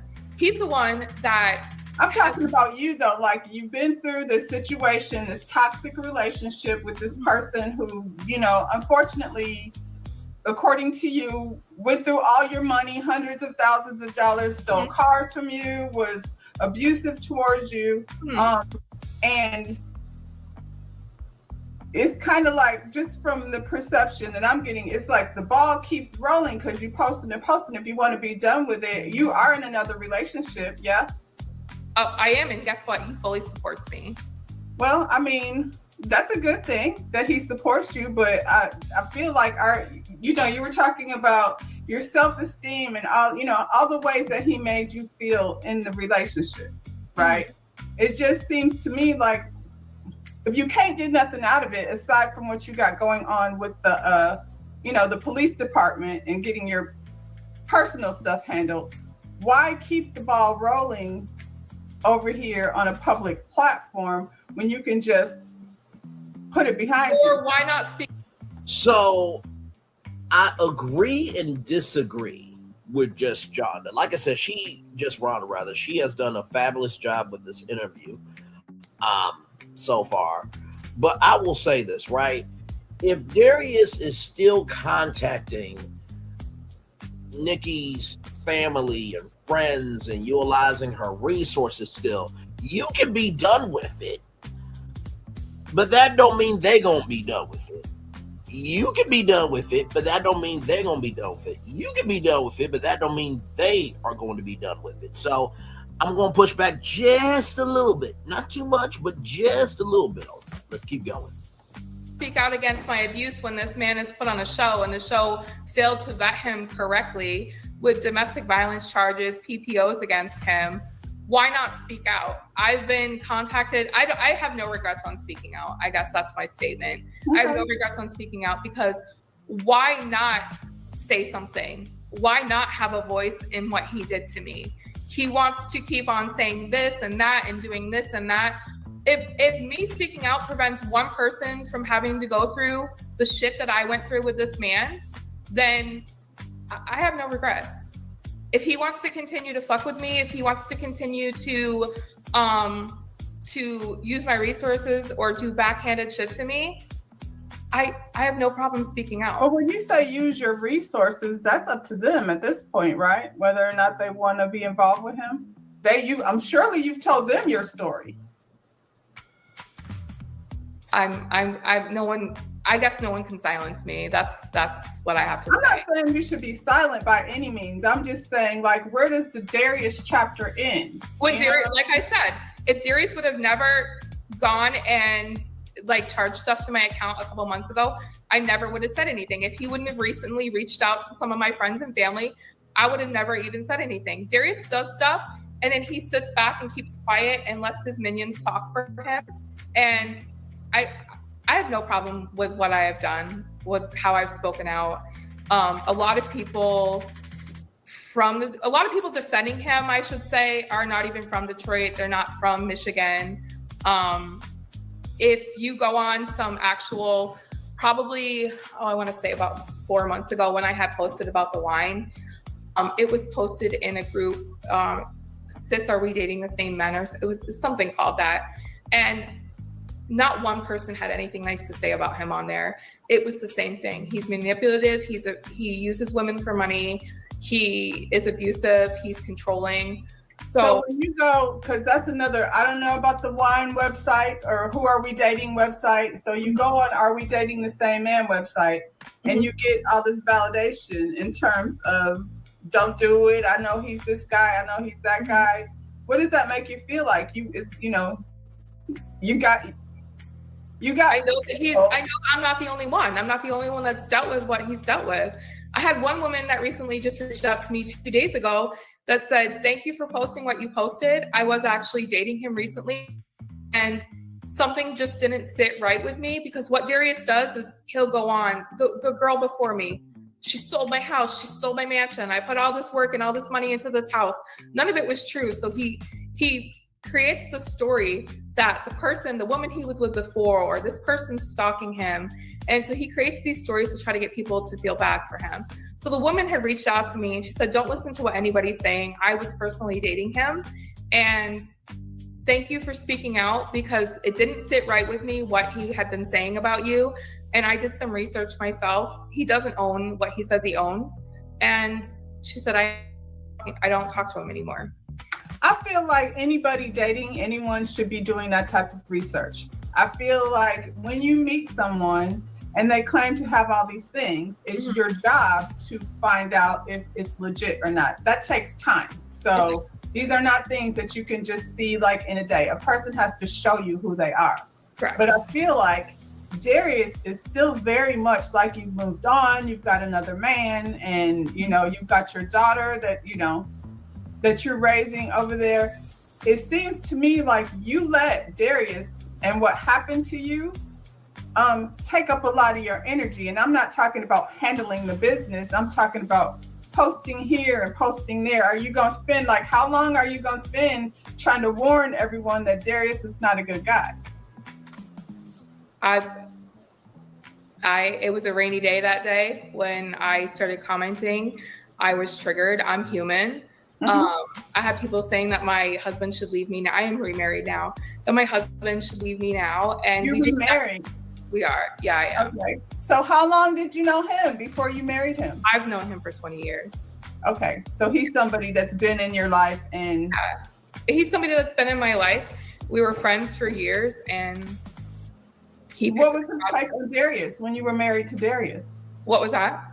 I said, what was his take on Darius? Did he know Darius? Did he know? He actually did know Darius. And as a friend, he just said, be careful in the beginning. And, I feel like he took on a project with me that he didn't have to take on. But he loves me for who I am. He supports me in everything that I do. We've grown together. We've done a lot of things together. He's super supportive of me. So I do have moments where, he's seen what I had posted. His sister's on my post on the post on my Facebook, and everybody's supportive of me. They know what I've been through. I'm on my journey of healing. I'm not perfect. I have moments where, I probably do the most and do more than I should. But like I said, if you've never been in a relationship with someone that's done what he did to me, everyone's journey is different. And one of the other girls I had spoke with, she said there's nothing wrong. She said it took me 2 years to get over what he did to me. And so people can say what they want to say about me. At the end of the day, half of those women can't stand in the same room with me. They don't have what I have. They're not successful like I am. And that's just my take on it. I'm not perfect. No one's going to agree with everything that I do. And I don't expect everyone to agree with what I do. Well, you're right. Now you have, a new life, like I said, a new husband, and you don't know me. I want to say first, thank you for coming over here and, sharing your experience, with me. And I don't know if I had any advice, even though I know you're not asking me for advice, I would say keep people that you don't know out of your business. That can't at all be any way healing. It can't be healing for you to, because I see what's being said over, that's the only group I look in because I watch and review the show. I'm not here, I'm not there, I'm not all these other places. Yeah. Like I said, wouldn't have said anything. It would have been left at that had you not spoke directly to me. Leave the people out, because we the viewers of Ready to Love, that's why we're here. The rest of it, I don't know, that maybe you touched somebody, maybe you didn't, but all the communication with the exes and, the currents and who's saying what, I feel like that doesn't seem like a healthy thing. I feel like, cast members, all of that stuff, I feel like you can't heal as long as you publicly got people, in your business. And then, saying the things that they're saying. You can't hear the negative, feedback if it's not there posted for everybody to see, because everybody's not going to agree. Everybody's not going to agree, but at the same time, like I said, everybody's healing journey is different. So that's like almost saying that domestic violence advocates and they should just go heal in silence and not go to events and speak out and not. That's not what I said. That's not what I said. I think that's definitely healing. Is that something that you're doing? 100%, yes. Yeah. I said in Facebook pages, like what I'm seeing is a post about chinchilla coats and wine boxes. You know what I'm saying? And I think it was brought over by somebody else to that platform. And I respect. I mean, but you were in the platform too. Aside from where it started, like I see like a lot of going back and forth. There's women in there posting text messages and all kind of craziness. And I just don't, me personally, I don't know that that's the best thing for you to get over it. It seems like it just is a thing that's keeping the fire going, keeping it going, keeping it going. That's just my opinion. Yeah. Like, you know, speaking, you know, as an advocate for domestic violence or any of those things, those are people who've been through it. That's not people with an opinion about a TV show. And I don't see anybody, honestly, that thinks Darius is the greatest guy. His reviews are not great over there either. Yeah. It's just, you know, a conversation about business that, you know, we didn't know nothing about. You brought it there. Aside from what happened, you know, with the coach, you know what I'm saying? You brought it there. So, you know, you opened the door for all this criticism. I don't know that that's... Well, let me pause it here because I know we're almost done. But here's the thing, right? Apparently, Rhonda said that Darius does reviews. I have not seen Darius's reviews. I think the only person we brought up was Lauren, and we brought Lauren up for the fact that Jaguar Actual talked about, you know, talked about Christina, although I called her Daphne, and that Lauren said Miss GoFundMe, right? Well, Jaguar Actual said Miss GoFundMe, but then Lauren said that they actually made a GoFundMe allegedly for Christina. So we brought up Lauren's YouTube channel just to showcase her YouTube channel because it was within the context, conjecture, connection of the after show review that we were doing. And Lauren had a great, you know, a great setup on her YouTube channel. But also, too, she's been doing this thing for a while before she got to Ready to Love, right? So I get what just Jonda is saying. At some point in time, you do have to, you know when to hold them and know when to fold them, know when to walk away and run, counting your money sitting at the table, in the words of Kenny Rogers, right? But in the same token, I do believe that Nikki is working through her life being consumed by other people. I think that is a process. And I don't think just Jonda is trying to rag on her at all. I think just Rhonda rather has been very respectful, considerate, and caring in this interview. Holding, Nikki's feet to the fire a little bit, just like anybody should do in an interview. But I think just Jonda was just saying, recognize that there's more to your life now. And don't hold on to this after you let it go. I think that was her overall message there. Let's finish it out here.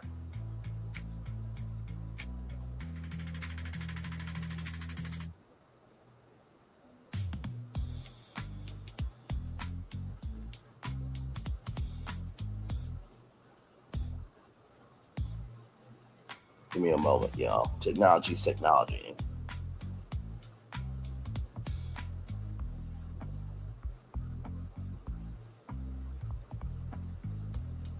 Come on. Okay, there we go. Okay, let's finish it out. That's the best thing. Oh, I'm 100% aware of that, but there's more stuff I could say, but I won't. But it's not like I haven't. Yeah. It's not like I haven't been in contact with people from production. It's not like I haven't been in contact with leaders of that page that have told me to speak and say something. I think there's a lot more that goes into it. Now, like I said, I'm not perfect. Should I have said half of the stuff I said? No, I was pissed off.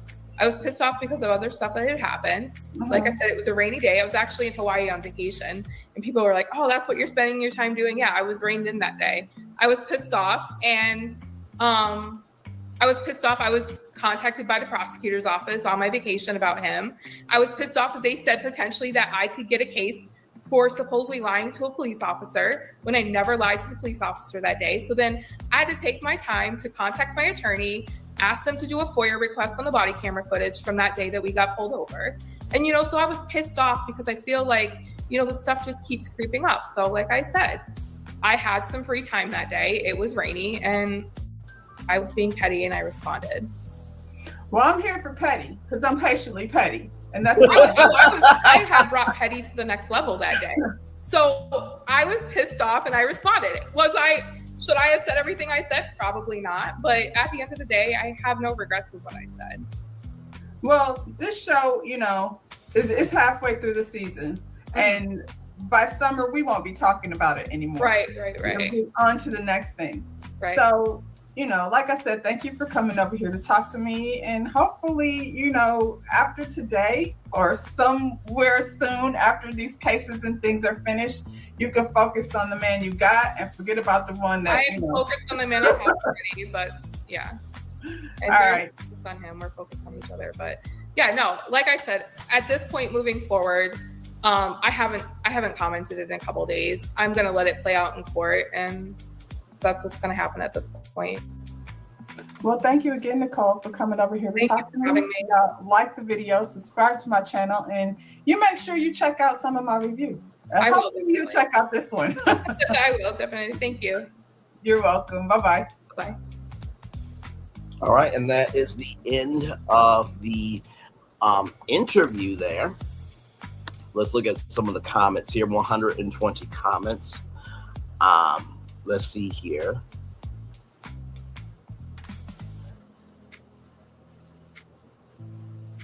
Wow. Okay, then. Nikki, thank you for sharing.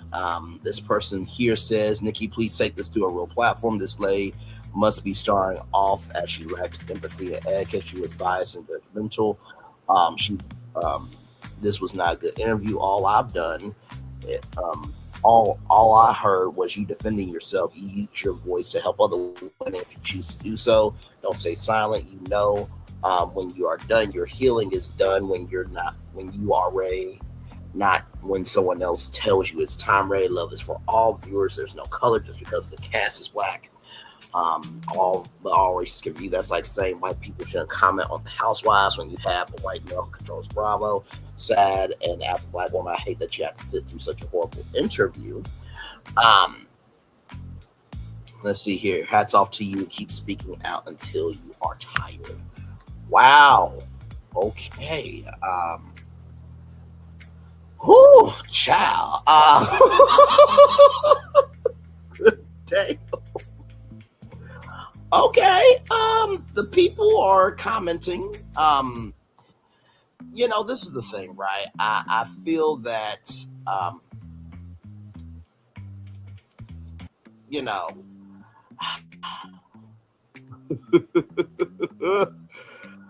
whoo, child. I get where that person's coming from with that comment, right? I do get where that person's coming from. In the same token, though, I don't think that the interview was not going to happen without some tension. You know what I mean? I sincerely believe that there should be a little bit of tension compared to some other people. Okay. I think Just Rhonda did what she could. OMG, Just Rhonda, this is my first and last time watching you as you annoy the mess out of me with your unwanted advice. How dare you tell someone who's been abused how to heal? Shout out to Nikki for coming forward, because if all women did this to men, if all women did this men with it twice before playing our fest, I have mad respect for women that warn other women. I'm sorry you had to experience Rhonda's rude behavior. As a guest, Rhonda, you don't speak on behalf of anyone, period, so stop acting like if you hold a torch to life. Okay, I'm 13 minutes in. And I have to go. Your energy toward your guest is so rude, judgmental. If I was her, I would have ended this interview earlier and taken my story to a more professional and empathetic platform. And she has proof. If she has proof Darius is a scammer, as I suspected, I want to hear about that. Right here is not your job as an interview to question this woman's choices. Your job is to ask the questions the audience wants answered, to make your guest feel comfortable enough to give you as much information as possible. Telling her that her experiences are alleged is a really bad form. I did say that, you have to say alleged because, you're trying to cover your, channel, right? You're not liable for anything she says. Any slander will reflect negatively on her, not you. It's crazy that you would ask your guests if they have receipts. It's not the point at this juncture. Just let her tell her story. If any of it turns out to be false, conduct another interview, ask her to verify her statements or post a video with proof of her liable claims. This lay is alleged abuse, and you're coming for her, which is disturbing to say the least. You are incredibly biased. I wish this lady had taken her story elsewhere. Letting her on the defense makes no sense. She spent most of the interview explaining herself instead of giving us the 411. What's your day job? The interview was okay. I thought Rhonda had too many opinions. It's her life. She wants to share her story. Love the ownership she's taking, and she did take a lot of ownership. She just did. Well, not just did, but she did. Your interview style is very judgmental. Viewers don't need to hear about what you would or wouldn't do for a man, etc. This is about you. Your superlicious, your superiorist approach is indicative of your lack of journalistic skill, because your type of questioning will cause most interviewees to become uncomfortable or shut down. No one wants to confide in someone who looks down on them. Got lucky in this instance because this woman is clearly hell bent on exposing this man, putting his alleged personal business in the street, and publicly airing his indiscretions at cost.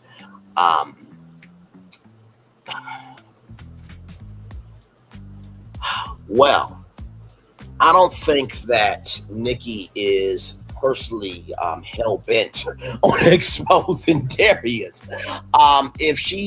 When she said what she said about, a cast member, lives down the street from her, and, her personal assistant, Nikki's personal assistant, is friends with somebody for years, and, that some of the cast, has asked her not to speak out, this, that, and the third. There's something there, you know what I mean? And for those people who, see that Rhonda's a bad, interviewer, journalist, what have you, that's their opinion. They have the right to that. But I do think that there was something out of this interview that was very poignant, very purposeful, very there was a propensity of energy that needed to be heard. You know what I mean? So yes, indeed. So, yeah. Whew, my Lord. Wow, you need growth in whatever child you're aspiring to be. You handled this all wrong. This young lady apology, maybe it's like an interview, because this was the worst interview in history. 10 minutes in, this interview is all over the place. It's best to ask questions in chronological order for clarity. Then you mentioned some Facebook group about the blue and their statement with no clarification. I only watch the show. I don't keep up with these people on social media. Excuse me. It's a good idea to fill in the gaps for your audience. Also, while we're going back to the married to 4 months thing, she can't change it. She says she's working through her guilt therapy, or you try to make her feel worse. That's an unwise strategy if you plan to interview anyone else in the future. There are some people that are agreeing with Nicole. Not Nicole, but Nikki. It seems like a lot of people are agreeing with Nikki here. Some people are saying that, Darius is giving some fake energy. I don't understand the interviewer's attitude. Also bothers me when people don't understand abuse. The interviews abuse people. It's disgusting because it doesn't take too much to understand how abusers manipulate. It also doesn't take too much to have compassion, but shit, maybe it does. That's why people don't speak up. I hope Nikki goes to a larger, more experienced platform. This is judgment from the host is crazy. Let's not act like there's not desperate women who have fallen victim to this type of male relationships. This host is rude. Won't be clicking on this again. I recommend. I hope the host go back and look at this interview herself. Right here, maybe you need a few other chance to see how to conduct an unbiased interview. You were incredibly rude to someone who is extremely kind to your extremely small channel. Oh wow! I mean, it is small, but damn, you didn't have to say it out loud. With your unkind judgmental behavior, I can't imagine your channel growing. I'm certain the Facebook platform did not appoint you as its defender. The interview did not once ask your opinion regarding her position. Your thank you was meaningless. Our conduct was abhorrent. A lot of people are agreeing with Nicole, like I said. And Rhonda is getting a lot of energy from the Mars, but this is what happens when you bring yourself to the public. I don't have a bias against her. I actually believe a lot of what she was saying. She offered me all the information I brought to my platform. Let's see, April's Gym, Nicole's friend. I'm just fear this was fair, and yes, we believe most of it, not sure about a few things. Wow, okay. This interviewer is a joker, so ready to interject and give annoying irrelevant input. Let the woman speak. Goddamn. The interview was very interesting and informative. I just think the interview style could be a lot better. The interview was giving judgment. Please stop telling a grown woman how to handle her business. If your guess is to be believed, she was chosen by Darius, a black man, asked his wife, whose fault is that? Calling her out on being white on a black platform, speaking about a black man who's on a black show makes zero sense. Ray Love has a black audience. Where else would she go to get her message out there? I see a lady saying Belo is a scammer on Facebook. Oh, Lord Jesus, Swahili goddess. Are you sick, Lord Jesus? Oh, God, why?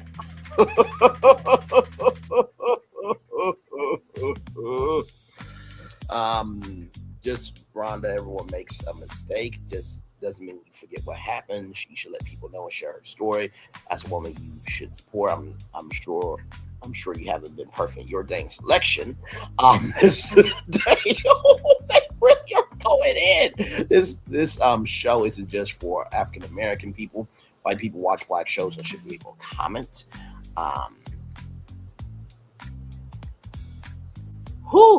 Okay. So there you go.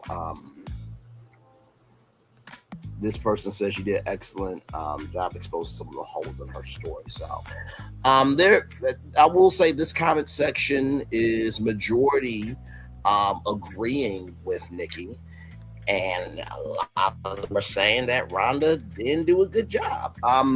I will say that Rhonda did what she could. I thought she did a good job for an interview on this size of a channel. You know what I mean? I would think maybe myself and Gigi would do an interview like this because we have experience with this. You know what I mean? But that doesn't mean that we don't support other people, who are trying to come up,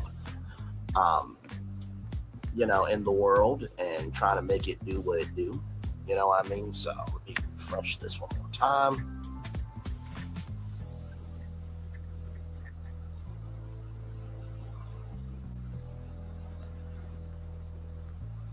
Let's see. I don't know why this is not loading here for me, because I wanted to see what the comments were as well. But anyway, child, a lot going on here. So to the people that are still here with us, first of all, thank you very much for being here still. 3 hours, 53 minutes, and 33 seconds in. Whoever is still here in the building with me, what did you guys think about the interview? Do you feel like just Rhonda did a good job? Do you feel like she was putting 20 on 10? Where is your mind at after this? I do believe Nikki. I sincerely do. This story doesn't just seem to be out the blue for no damn reason. And I do think that with Darius, just be honest about it, man. I think that's the best thing I can tell you is just to be sincere, open, and true about what happened, man. I think that's the best thing that you can do. So I tried to go to my my phone here, and it's not giving me that energy either. So with the let's see the comments. So yeah, Mo perspective. Hell. Anybody that is here, 4 people are here with us now. Thank you all so much. With that, I appreciate y'all. Let me know what you're thinking in the comment section, in the live chat. Like I said, it was important to, let the interview play out for what it is. You know what I mean? And make it do what it do. So yeah. 5 people in the building now. Thank you so much for being here. Appreciate y'all. Yes, indeed. So yeah, y'all. That's it. That's everything. That is everything, y'all. Man, that was quite a lot.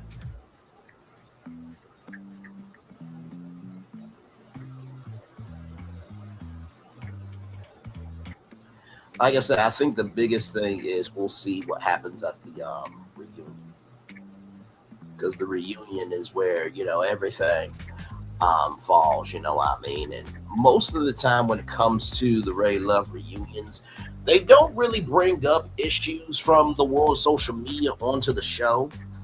I understand why, and Gigi understands why that doesn't happen, because the show is the show. But I do think because of the DV allegations and the alleged, mental abuse of it all, I think that potentially this could be on the reunion. So we just will have to, wait and see. Either way, it is hot on these streets for sure, y'all. So yeah. Yeah. That's it. So.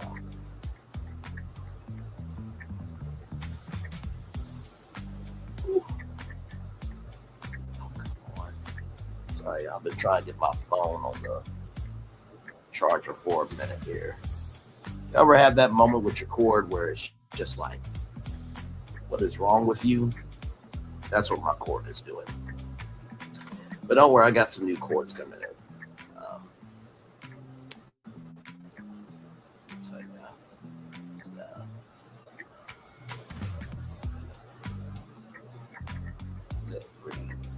But anyway, so yeah, we'll take it up to the 4-hour mark, since we're almost there anyway.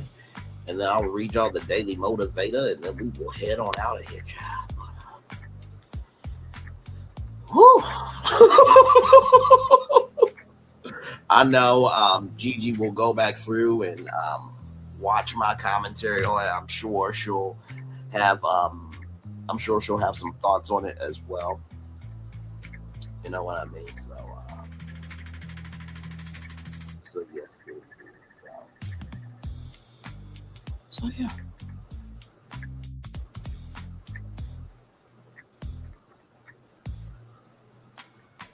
Good Lord Jesus. By the way, thank you to everybody for being here. Mo Perspective, thank you for being here. Hell, thank you for being here. Nikki News, or the official Nikki News. I always want to say Nikki News or narcissism because that was her original name there. K Luna 24, thank you so much for being here as well. Lunya 12, Jaguar Actual, of course. The person that asked for the shot earlier, thank you for coming through. But yeah, child, that was oh, praise be unto God. Okay. Finally got the chord together. Now, and since we're still here, I just saw something from the Oprah Winfrey Network YouTube page. Apparently, Darius and Dominique went out on a date. Yes, they did. They went out on a little datey date. So I am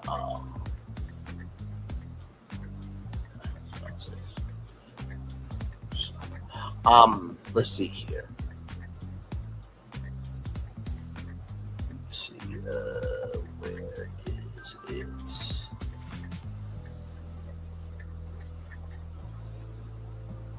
Okay, so this was a digital exclusive. I don't know if I'll be able to play the clip because y'all know how OWN is.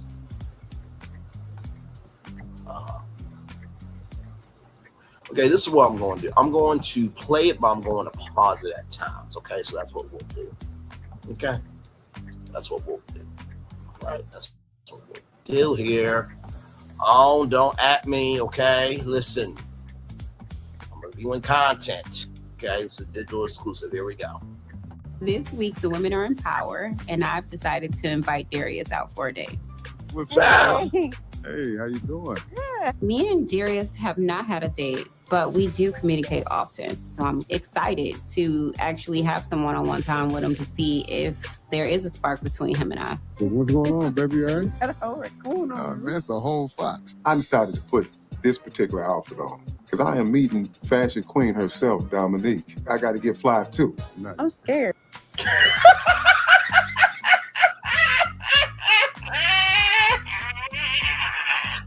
She said, first of all, she said she's scared, but she still got a smile on her face. Stunning smile, Dominique. First of all, Dominique doesn't have to wear furs, child. You know what I mean? Oh God. Okay, let's keep going. Sure. Don't bite much. It was a whole fox. Like it had feet and eyeballs. How you doing? I'm good. How are you? I'm pretty good. I finally got my date with you. Finally. Going into this date, I'm hoping that Dominique lets me know what's on her mind. And hopefully we get to know each other a little bit more. Just a little bit.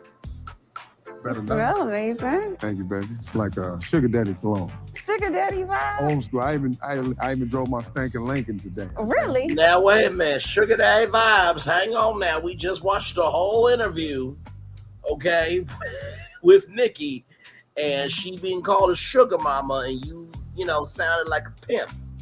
Okay, so let's keep going. I felt like Shaq or something. You still in the mood for the 70s? That was very fun. You can't. Woo. How did I do? Oh my God. Everything about you was lit that day. Yeah. This lady. Your hands is cold. My hand's colder than yours. It's cold outside. So I had some questions for you. What's the questions you got for me? You've been in love before. I have. Describe like what is love like on this next chapter. Friendship. Before we can even start loving each other, we need to be best friends. We need to be in each other's skin with an amazing chemistry, with amazing attraction. Finding a partner that's my best friend is extremely important. I didn't have that in my first marriage, and it could have saved our marriage if we were friends. So it's just something I'm not willing to bypass this time around. I can't. I won't. I ain't. The attraction has to be there. Wait a minute, it's the I ain't for me, okay? And I do agree with that. You know what I mean? I think us as a society, we have lost the joy of what it is to get to know somebody, the joy, the privilege, and the reference again to know somebody, right? So I fully agree with that. Because if I can't stand to be around you, how am I going to be able to come back to you? If I can't stand to be around you, right? Or if I can't stand to see you, then how can I stand to be around you? If I don't want to see you, then how can I stand to be around you? There, but physically and mentally and spiritually. I call it the Trinity. Yeah, we need to be evenly yoked. Equally yoked. So, yeah. You read my mind. I need that in my life. So what happened all this time? You know, I guess, been doing it the wrong way. Okay, have you ever been married? Never been married. Some things in my past just didn't work out. We wasn't equally yoked. Okay. So we started out, we hit the ground running. Yeah. Man, and when you do that, you fumble. We don't have to have the same views, but they need to coincide. Spiritually, mentally, physically, emotionally, I want everything to be aligned. Okay. You want to have that yokage. When you're in sync with your partner, man, what they have on the inside, their purity in their heart, oh man, you can't beat that. But we got God in common, we got fashion in common, and we got futuristic goals and common things that we discussed. Mm-hmm. So the alignment is definitely there. So I mean, it showed me that you are very aware. Yeah. And I like that. I appreciate that. Yeah. This is one of those things where you know what you know. If you know, you know. If it's real, it's real. Vibing with Dominique. She was... Okay, I'm going to be real with you. I really didn't sense a vibe here. I'm just going to be real with you, Darius. I think I would be a better choice for Dominique than your existence, brother. First of all, with Dominique, and we talked about this during the after show review. This is the chill out part of the show that everybody. We talked about this, about how Dominique just seems to really just love people. And like, you know, you didn't really have to have the fox. You don't really have to have furs. I think everyone has a mental security blanket. Like it's that one thing that they have to hold on to feel like they're okay. And I feel like maybe the furs and the fashion, now we know that you care about your mom very much, and, you know, fashion came from your mom and stuff. But at this point, bro, like, this is 2025. Nobody's really wearing furs like that. But let's keep going. But I didn't sense a lot. Good company, good attention, very attractive. This was our first date. Looking forward to another. You ready to get out of here? I am. We have to do this again. I love that. Yeah, now I get to know you a little bit more. This date, it was a good time, and it did bring us closer together. We had never had any time where we shared just him and I, so it took him up a notch. Okay, the fox had like hit me in the chest. He did. He like biting people. What did you learn about Darius on this date? I learned that Darius would put a whole fox on his neck and not be shaming. You can't be mad about that. Let's steal these drinks. Come on. Come on. Now you want to steal it. They don't see nothing. They gonna arrest us. I gotta get my purse. Okay, let's look at the comment section, child. I couldn't take the fox. Me either. It's a little too much every time you turn around. He uses the fur. So damn tacky. Oh my. She said feet. I can't date another man so called but his looks. It gave me old school pimp vibes rather. He's way too extra. Doesn't seem genuine to get to know these. When he's performing for TV. Feels like he has a script that he uses with women. His dates all sound the same. No depth, no real connection. Saw the fox and ran straight to the comments. You ain't right, Allie. You ain't right. You ain't right. You ain't right. You ain't right. I can see him and Dominique being real good friends, like homeboy, homegirl. He's always on cue, no chemistry with anyone. Just let the flash speak for him, giving Gemini. If that is real, that's so gross. He wear a whole fox on his shoulder. If it's fake, then it's weird that he thinks it's fashionable.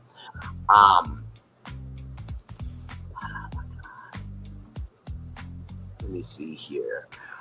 Why does this man insist on wearing dead animals around his neck? He's such a nerd. He missed his era of the 70s. Even then, he would not have fit in UGG. Let's see here. I'm sure Darius is prejudged often, however, when he's interacting with others, it doesn't seem Darius is the prejudge becomes as an observation. I know he's limited. It's a show, hoping he's able to be vulnerable in his pursuit of real connections outside the show. So the Fox made that for people wore them as a status symbol for back in the day. I was taught into purchasing more as an investment, but I was so freaked out at the thought of where it is that I stored it in a relative's attic, and I had seen the light of day since. Oh my God. I knew her face looked familiar. I remember her from Basketball Wives a few years ago. She was friends with Jennifer when Evelyn got her face about Jennifer. She told Evelyn keep the same energy you got with Jen with her. Even Evelyn was gagged. Shawnee and Malaysia had to get in between because they knew that she would beat Evelyn up real bad. She definitely stood on business with that colorist. I loved that. Shout out to her. I was wondering what happened with her. Yes, indeed. I'm calling Peter, not Peter. Make it last forever and ever. It seems like they're well imagined their substance under the furs and words. You know what? You two, to the corner with you. To the fucking corner, not words and furs. I cannot.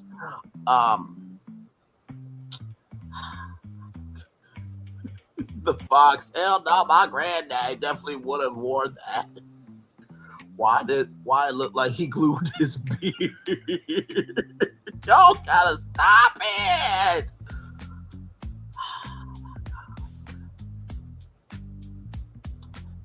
Oh my God, I see nothing wrong with Darius. If that's his style, that's his damn style, that's his business. I love Dominique. She seems much older. Nothing wrong with that. Last question: how do you marry a man that isn't your best friend? Do women just say yes, get the ring, expect friendship to come later? Maybe. Fair point.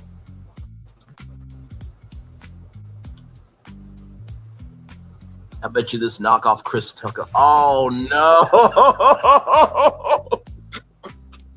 Not knockoff Chris Tucker. Oh my God! Isn't a whole lot that trying to impress people, and his hairline sprayed on because it seemed fake. Real estate, he must be here to advertise his business. Sometimes they fake their real jobs for the show. He says some exotic car business, something along those lines. He's in a few Tubi movies too. So, child, there is that. Wasn't that fun? A little bonus for you all. Okay, y'all. I think that's everything. Listen, I hope you guys had a wonderful time. Sincerely. And thank you all so much for being here. I sincerely love this show. I love, what we're able to do together with the show. And of course, I love Gigi and Q and Solana. Those are my people. And like I said, you do get to hear another side of Braylon. You do get to sense another energy with me. And most of all, you really do get to be in a different headspace with me. And I really enjoy it. I really do. All right, y'all, let me get the Daily Motivator up for you all, and then we will head on out of here. Yes, indeed, we will.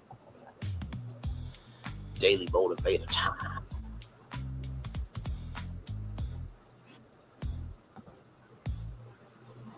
Okay, so this was for Saturday. But I'll read it for you guys today. Here it is. Here we go. Right here.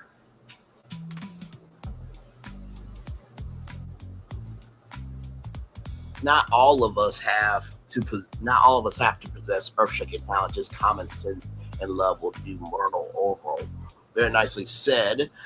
It's time for the Day Motivator for Saturday, December 20th, but we're reading it today for Sunday, December 21st, 2025. Between past and future, take inspiration from what has already happened and find more inspiration of what can be. The past is over, yet some of its energy lives on in the memories of what has happened and why. Use that energy to inform you and inspire you in your present choices and actions. Though the future is not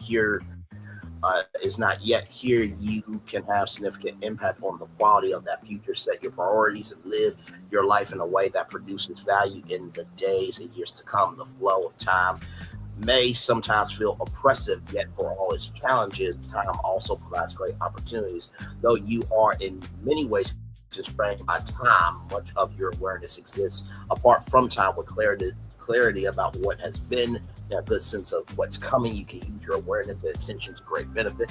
Let your actions in the present be enlightened by your knowledge of the past and encouraged by the vision of your future. You exist between what's been and what is coming and are well positioned to make the best of both. Ralph Walton. You know, when it comes between past and future, the first thing I would say is there's always a chance for you to determine your future. I know that sounds very blasé, but it's very, very true. A lot of times we forget that we can be an agent of evolution, right? And the reason why sometimes it's hard to be a change of agent of evolution is because of the work, right? So if you do the work, if you don't do the work, it will never come. The second thing I'll say here with past and future is this: recognize that just because you don't see somebody carrying the weight of their past doesn't mean that they're not feeling that energy, right? Everyone has a past. He or she who has to sin cast the first stone. Since you can't cast it, and since I can't cast it, we all can shut the hell up talking. That's the second thing is just because you're not seeing somebody's past doesn't mean that weight is not heavy for them. And then finally, you are well positioned to make the best of both. If you do not understand the fact that you had to go through what you had to go through in order to be where you are and understanding where you are to get to your future, unless you are in alignment, you will never get to the finish line. Unless you are in alignment, you will never get to the finish line. Unless you are in alignment, you'll never get to the finish line. And I'll give y'all a bonus motivator, right? Someone's truth, just because it's someone's truth doesn't mean you have the right to slam it down, right? Because Darius said what he said. The first thing I will say is Nikki's truth is Nikki's truth. Just like each and every single one of us, whatever our truth is what our truth is. And I said to one of our exes, actions are how people know you, how you carry yourself, it's how people remember you. So as long as your truth is foundationally strong for what you know and you move with integrity, then that's all you can do. The second thing I will say is never apologize for standing up for yourself when you feel that it's a way for you to not only let go of that hurt, but it also will allow you to mentally move forward in a healing way. Because sometimes you have to go through something in order to learn, right? And my friend said you grow through what you go through. And I think that's what you have to do. I think Nikki has shown a lot of understanding, care, and consideration for this, because all that was said tonight was quite a lot, right? And then finally, the third thing is for Darius. Just because it's Nikki's truth doesn't mean that you can't live your life and she can't live her life. If you're going to allow someone's truth to dictate your movement, then maybe she was telling the truth, bro. And I would have the same energy if a woman did a man wrong or if a woman did a woman wrong, right? So with that being said, everybody, it's time for the best outro on YouTube. Know what you do and do what you know. Never say you weren't born special, because you will always want a blessing and trust. You may not be where you want to be, but by the end of it, you'll be where you need to be. Do what you've been chosen to do. Why it's one thing to call yourself, it's another thing to be chosen. One love, much love, all love. We have spent time with you. You have spent time with us. And hopefully by spending time together, we're great together. And always remember, we're doing radio, television, YouTube, living your best life, or you're just allowing time for the truth to breathe. Make sure the replay is not just for you to watch it, not just for you to listen to it, but if you want to experience it again. We love you, we value, we embrace you all. Always remember, see love you, gotta give it, or see love you, gotta give it, or see love you, gotta give it. Wherever obstacles you overcome, wherever successes you have achieved upon this particular day, we are extremely proud of you, but no one else is proud of you. Proud of your damn self. And finally, y'all, listen. We're getting closer to the end of Ready to Love. So whatever is going to happen is going to happen. You cannot change what is coming, but what you can change is how you respond to it. I feel like we've heard that a time or two. By the way, in case you guys need to know what's going on over here, tomorrow morning, right here, Stars and FYI, please be here from the top of the show. We are going to break down how Stars acquiring the FYI network could really make Stars that network. And then, of course, Nicki Minaj, Turning Point USA, a lot going on. We'll talk about at 8:30. Then, of course, as you guys know, Mondays are Potomac. By the way, I just saw a upload from Billy Chun that says, and I quote, Toya was ridiculous tonight from Billy Chun TV. So we will talk about that Tuesday. Oh, I'm sorry. I've already been able to see it right here. Here it is right here. Sorry. So right here, like I said, Stars and FYI Network right here. Be here tomorrow morning, 11 a.m. for that live. And then, of course, like I said, so was Amber Rose not available to do Erica's job? We'll get into that too. And then, of course, Potomac. And like I said, Toya was a lot tonight from Billy Chun TV. We'll talk about all that Tuesday night at 6 p.m. One love, much love, all love. I feel the love and send it right back to you. I'll see you tomorrow morning for the 11 a.m. edition of Bringing This Virtual Tour Live, the morning edition. Third show for you all with Nicki Minaj. We'll talk about that live. And then, of course, Potomac. Everybody, Real Housewives of Potomac, 6 p.m. Monday. All right. One love, much love, all love. We feel the love, and we send it right back to you. Bye, everybody.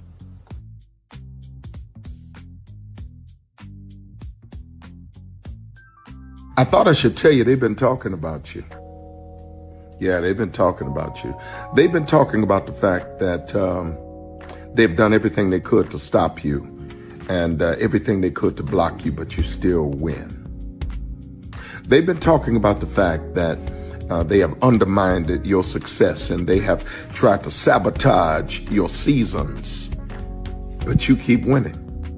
They've been talking about the fact that even though they don't like each other, they get together to try to kill you, but you keep winning. They've been talking about the fact that you were voted least likely to succeed, but like cream, you keep rising to the top. They've been talking about how they tried to burn your world down, but like the phoenix, you rose from the ashes. They've been talking about you. And you know what they say? Oh, she's just lucky. He's just lucky. But no, you ain't lucky. You're anointed. You got something on you. You got favor on you. You got power on you. You were born to win. Now, they can call it luck, but it's grace. They can call it luck, but it's favor. But whatever they call it, it doesn't matter, because you know what God calls you? Do you know what God calls you? A winner. I thought I should tell you, they've been talking about you. Yeah, they've been talking about you. They've been talking about the fact that they've done everything they could to stop you and everything they could to block you, but you still win. They've been talking about the fact that they have undermined your success and they have tried to sabotage your seasons, but you keep winning. They've been talking about the fact that even though they don't like each other, they get together to try to kill you, but you keep winning. They've been talking about the fact that you were voted least likely to succeed, but like cream, you keep rising to the top. They've been talking about how they tried to burn your world down, but like the phoenix, you rose from the ashes. They've been talking about you. And you know what they say? Oh, she's just lucky. He's just lucky. But no, you ain't lucky. You're anointed. You got something on you. You got favor on you. You got power on you. You were born to win. Now, they can call it luck, but it's grace. They can call it luck, but it's favor. But whatever they call it, it doesn't matter, Because you know what God calls you? Do you know what God calls you? A winner. I thought I should tell you they've been talking about you. Yeah, they've been talking about you. They've been talking about the fact that they've done everything they could to stop you and everything they could to block you, but you still win. They've been talking about the fact that they have undermined your success and they have tried to sabotage your seasons, but you keep winning. They've been talking about the fact that even though they don't like each other, they get together to try to kill you, but you keep winning. They've been talking about the fact that you were voted least likely to succeed, but like cream, you keep rising to the top. They've been talking about how they tried to burn your world down, but like the phoenix, you rose from the ashes. They've been talking about you. And you know what they say? Oh, she's just lucky. He's just lucky. But no, you ain't lucky. You're anointed. You got something on you. You got favor on you. You got power on you. You were born to win. Now they can call it luck, but it's grace. They can call it luck, but it's favor. But whatever they call it, it doesn't matter, because you know what God calls you? Do you know what God calls you? A winner.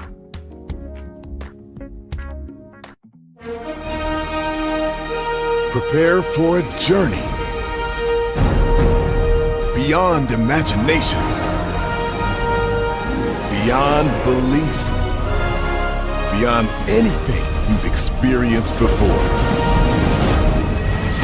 Universal Epic Universe, a new theme park where you'll step through extraordinary portals to 5 immersive worlds. Prepare for a cosmic voyage of discovery, an isle of fire-breathing excitement, a shadowy world of monsters and mystery, new wonders in the wizarding world, and a new way to play. Plus the splendor of a magnificent resort hotel overlooking the park. It's all new excitement at Universal Orlando Resort. A week's worth of vacation thrills with 4 amazing theme parks, a variety of spectacular themed hotels, and incredible dining and entertainment. It's all at Universal Orlando Resort, where you'll find new adventures every day. Explore the astonishing worlds of Universal Epic Universe at Universal Orlando Resort. Because here's the thing, a good streamer can find other content. Because here's the thing, a good streamer can find other content. Because here's the thing, a good streamer can find other content. Because here's the thing, a good streamer can find other content. Because here's the thing, a good streamer can find other content. Because here's the thing, a good streamer can find other content. Because here's the thing, a good streamer can find other content. Because here's the thing, a good streamer can find other content. Because here's the thing, a good streamer can find other content. Because here's the thing, a good streamer can find other content. Child Braylon over there doing his thing, minding his GD business, staying out of trouble, trying to get the folks some positive stuff to talk about, besides lying all the damn time. Child Braylon over there doing his thing, minding his GD business, staying out of trouble, trying to get the folks some positive stuff to talk about, besides lying all the damn time. Child Braylon over there doing his thing, minding his GD business, staying out of trouble, trying to get the folks some positive stuff to talk about, besides lying all the damn time. Child Braylon over there doing his thing, minding his GD business, staying out of trouble, trying to get the folks some positive stuff to talk about, besides lying all the damn time. Child Braylon over there doing his thing, minding his GD business, staying out of trouble, trying to get the folks some positive stuff to talk about, besides lying all the damn time. Child Braylon over there doing his thing, minding his GD business, staying out of trouble, trying to get the folks some positive stuff to talk about, Besides lying all the damn time.